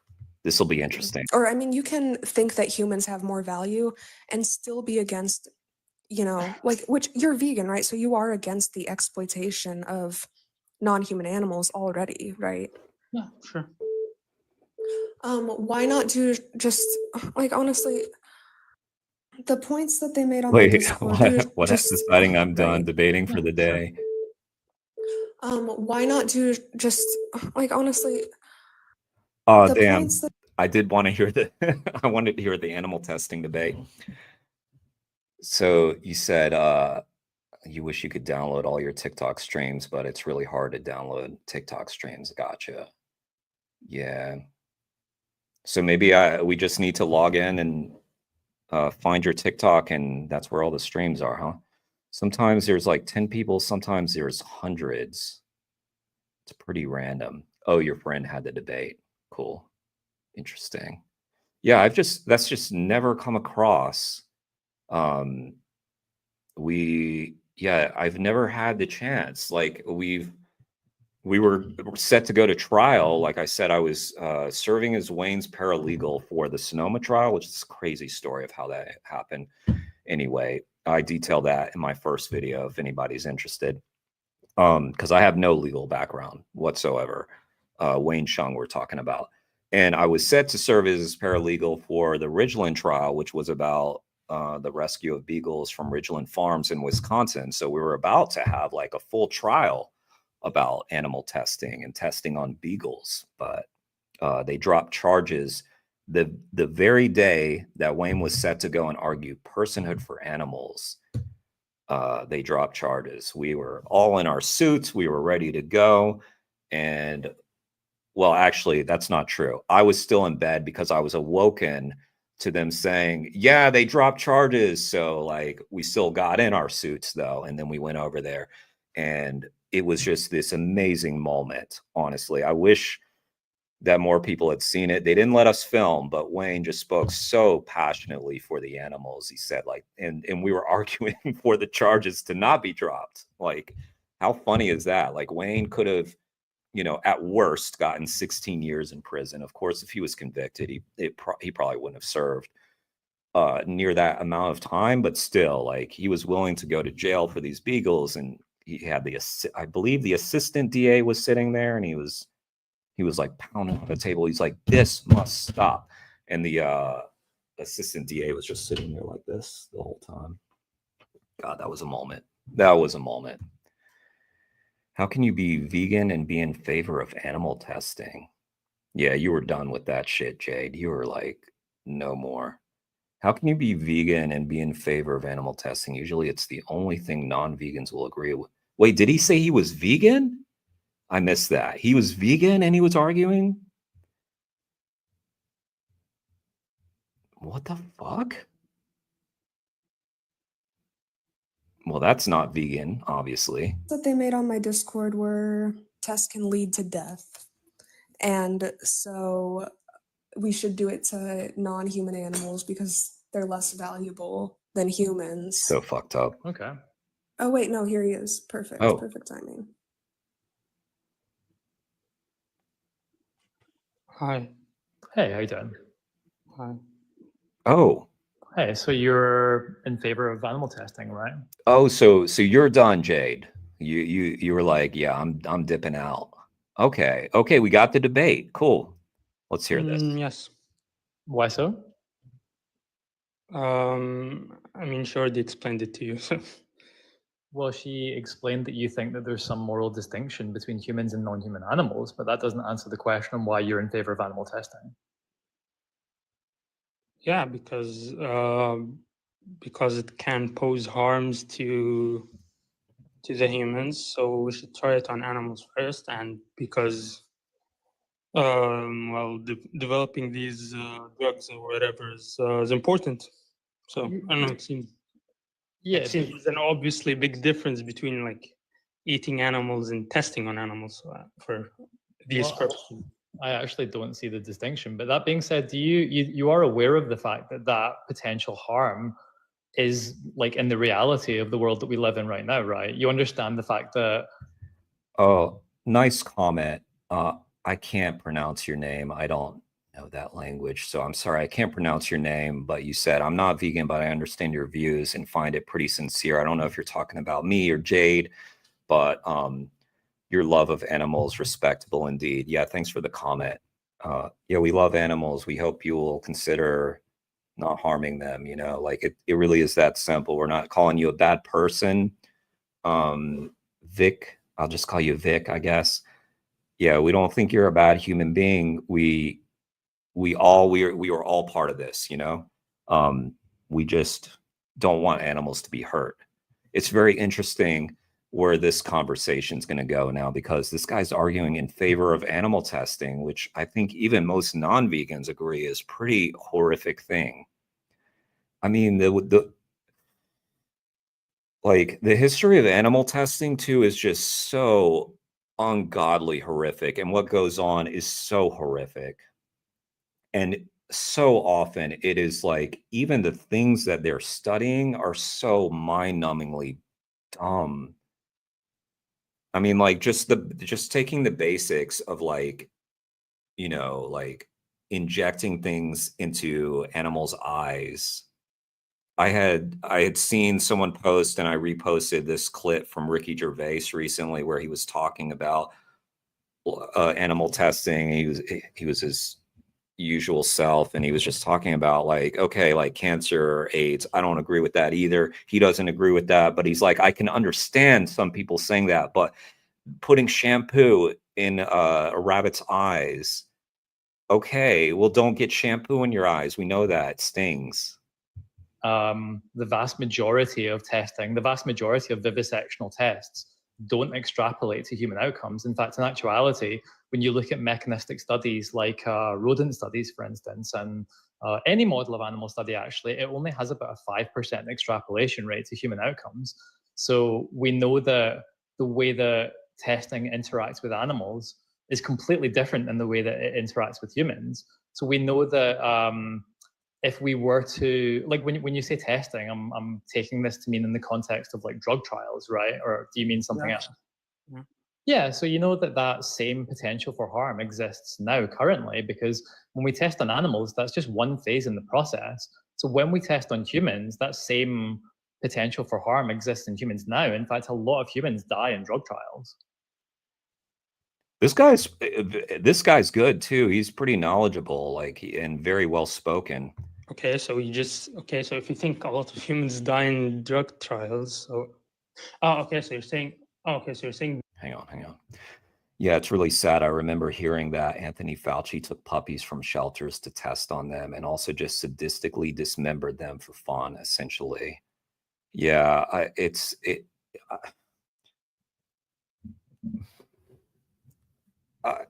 is. Yeah, and we're talking, and all animals are important, but we're talking about man's best friend. Like, if the public could only see what happens to beagles, sweet beagles. And the reason why we test on beagles is because they are so kind and docile and forgiving, and we just exploit them for that reason. And they're the cutest pups, Oh my God, man. One of the days during the Ridgeland trial, like, after the charges were dropped, we had this day where I think it's the photo. Yeah, it's the photo of my channel was taken from this day. So that's me with one of the rescue beagles from Ridgeland. And we just had like 20 rescue beagles that day. It was part of a march and a gathering. And yeah, look at that photo on my channel. Me with just this beautiful beagle. That was a beagle. I don't think every beagle in that crowd was, I don't think all of them were rescued from Ridgeland, but a good number of them were. And so there's a chance that was a beagle that I was, looking into their eyes, was a beagle that would have been tested on, experimented on someone's, table, like just being cut into. And largest beagle producer is 2 hours east of you, doing another protest this year. Good on you, NILF. Yeah, be like NILF. Be like NILF. Yeah.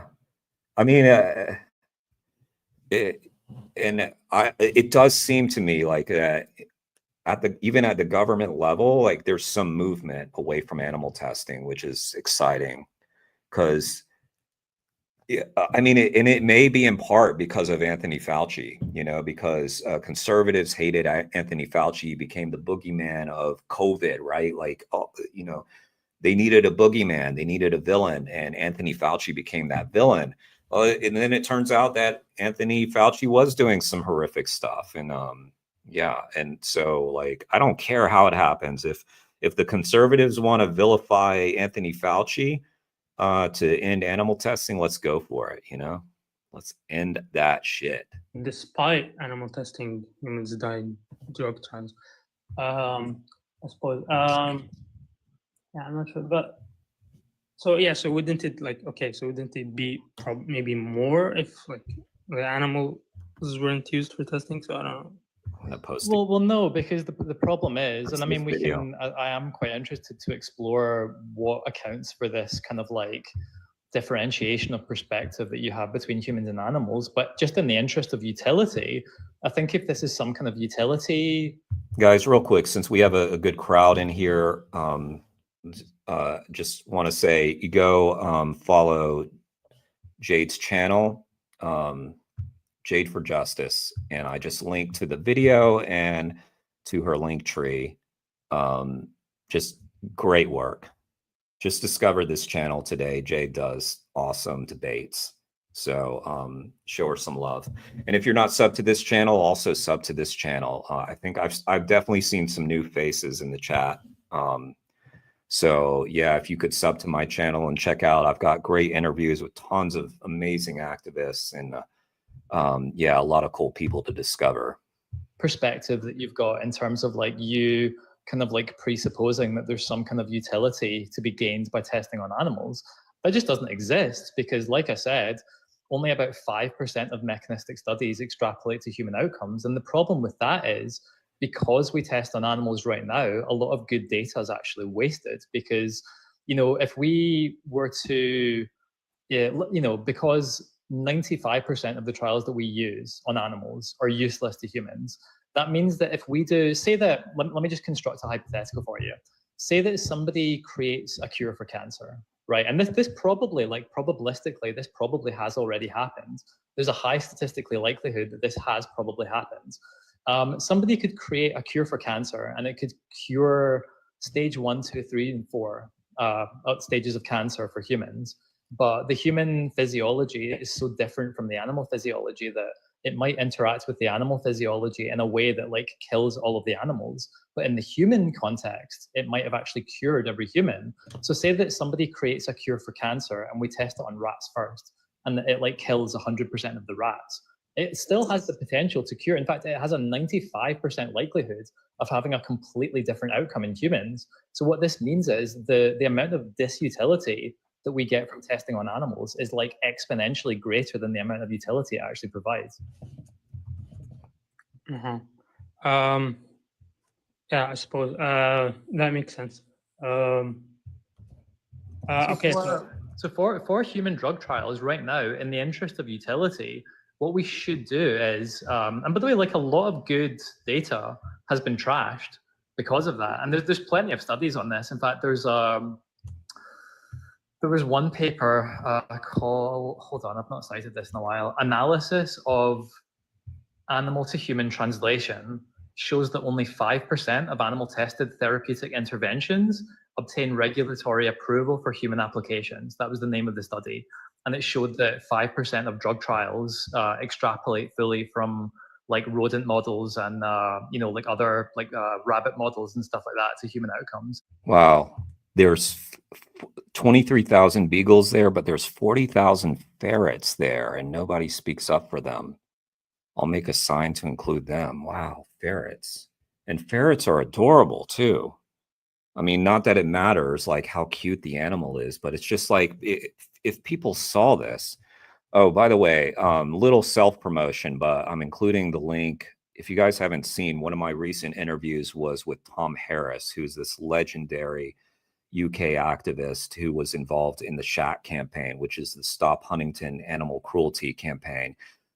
They took on the largest animal testing group in the UK, in the world, basically. And just an incredible, he wrote this book called Your Neighbor Kills Puppies. Everybody should check out that book. Get that book. It's so wild. You hear about like activism today and like how crazy it can get. And man, like some of the early like activism that they were doing, it just like resembled like castle sieges. Like it was ridiculously wild. So like even for entertainment value, check it out. Like and just like read about these activists. Tom ended up doing 2 years, I believe, in prison for his involvement in a lawful campaign against animal testing that the government cracked down on because they were having such an impact. And the SHAC USA campaign, a lot of people, including some people that I know, like had done prison time for that as well. And there's a documentary called Animal People. You can find it. I don't know where. Maybe it's on YouTube. Animal People, and it's about SHAC USA because they had a USA campaign. They had actually campaigns all over the world. But it's interesting to me because I only learned about the SHAC campaign several years ago, and I'd been an activist much longer before I knew about the Shack campaign, and it's a real pivotal moment in animal rights history. So what this means is a lot of really good data is actually thrown in the trash, and we've probably already kind of like sourced a good amount of viable treatments for chronic diseases, and indeed we might have even found a cure for many of them. But because we actually test on animals, because of the difference in physiology between animals and humans, if it has a negative interaction with the animal, then we just throw it in the trash. So what we should do is we should go straight to human trials. We should get informed consent. And by the way, there's loads of humans right now that are terminal, that have been given like weeks to months to live, that are looking for a Hail Mary, something that'll like some kind of like magical pill that'll save their lives. And there's plenty of terminal humans that will give informed consent to engaging in these trials without animals. So the utility provided from testing on animals like is just garbage. Okay. Well, I suppose I was wrong. Okay. Oh, that's it. Yeah, and what I would advise is, look, I don't think we even, because I think that we're on this. That was actually a really admirable thing to say. I suppose I was wrong. That it takes a big person to do that, to like admit, oh shit, maybe I was wrong.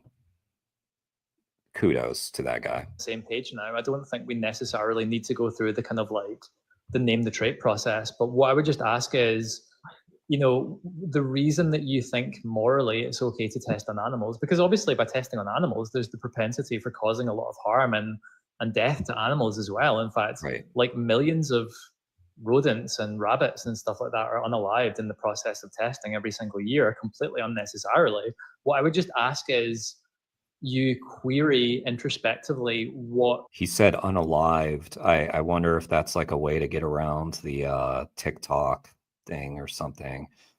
Yeah, I don't know what words we can use, what we can't use. I've heard that the R word can be a video killer, SA, the other S word. I'm not talking about shit. I think fuck's okay. I don't know. I'm not monetized, so I don't care. Like I think using some of those words gets you demonetized, but I don't have that issue. I don't know. You think is true of animals, that if true of humans, would make it morally acceptable to just like force humans to be tested on outside of their consent? No, it's primarily intuition. Yeah, Jade. Even if animal testing was beneficial to humans, I would still be against it and like to talk further with him about why he's okay with exploiting animals. Yeah. And I think because the way that he said, yeah, okay, maybe I'm wrong, it sounds like he'd be a great person to talk to, because he's someone who's willing to admit if they're wrong about something, which is honestly just like we all, like, it's a human nature thing to not want to be wrong. Like it happens to me all the time. Like if I'm wrong about something, I mean, you have to be the bigger person in admitting it, is what I'm saying. Like, but our human nature is to want to win, you know, we're trying to win, you know. Can't even avoid language. I've tried, but I just cannot bite my tongue. Yeah, same. Especially when I'm reacting to some of this kind of stuff. Like I have censored myself with the R word sometimes. You know, I'm talking about rape, okay? Whatever. I'll just use the word. I mean, my stream is what it is at this point. Like, they can't do anything to my live stream at this point. And I rely on, which I suppose isn't. But I hate censoring myself, is what I'm saying. Best tool to try and convince others of a proposition, but is a useful tool for, you know, for introspection. So I'm not sure there would be a difference. I mean, maybe you can make some arguments to that effect, but I don't think. Yeah, so I suppose we're mostly in agreement. So this was kind of dumb. So I don't. Okay, that's fine. I mean, as long as we're on the same page, I'm fine with that. Yeah, but I mean, intuitively speaking, I think there is like a difference between animals and humans that makes one more important, and many vegans agree with that anyway, so it isn't so controversial. Well, I agree with that, but I just think that the trait that gives a kind of like distinction between humans and animals is incredibly trivial. I think that there is a difference between humans and animals. I think that humans are more morally valuable, but I think that animals are so highly morally valuable that it would be morally vacuous to test on them. Yeah, it doesn't matter if you view humans as more morally valuable or whatever. I actually don't, though, because I mean we're so destructive. Like, why should I be like? Obviously, we have preferences. Like, of course, like I value my mother more than I do, a beetle, obviously, or most people, obviously, or maybe all people, but like. So that's preference, but I also know that why would I be more important than any of these other animals? Like, for what? For me to do what? Maybe to help save animals, but I mean, yeah. But it doesn't matter. Like, you don't have to view animals as equal to like, I mean, we are animals, but you don't have to view non-human animals as equal to us to not harm them, which is just basically the whole point. Grape is an easy cover. Grapes are vegan. That's true. That's true. Oh no, Nilf, you love grapes? You're banned. Damn it. Where's my enforcer? Kane? Kane is my I think I made Kane my moderator. So you're banned, Nilf. I'm just kidding. A strong argument for why humans are less valuable than other animals. Yeah, me too. Same. I think we are. I mean, I didn't want to say it, but I think so, just because we're so destructive. Yeah, Kane would ban you in a heartbeat, Nilf. He would ban you so hard. All right, guys, this was amazing. And such an honor to have you, Jade, in the chat while we react to your content. So thank you for what you do. I've done it a few times, but I'll link to your link tree. But guys, go follow Jade wherever she wants to be followed. Social media, YouTube, all that. Yeah, this was fun. I'm glad Jade, someone had shouted you out today. I can't remember who it was, but someone put a community post about you today, and it was someone that I follow. I think it might have been like vegan. I think they go by like Vegan Granddad or something. But anyway, great work. Thanks for what you're doing. And it's amazing. So yeah. So guys, I do have to go make a phone call, but I probably will stream later again. I know thanks for hanging, guys, by the way. I know it's real late for some people. I'll probably like stream some game later or something. I was playing this game called Deliver Us the Moon. Really cool. Streaming that last night. So if anybody wants to hang out with me and play video games and talk shit about whoever, then yeah, come join me. That'll probably be in like, I don't know, at most an hour from now. All right, Nilf, I will let you. I will let you go to sleep. I grant you that. All right. All right, good night. Hey, thanks for coming here, Nilf. Good night, Jade. Good night, everybody. Thank you all for joining.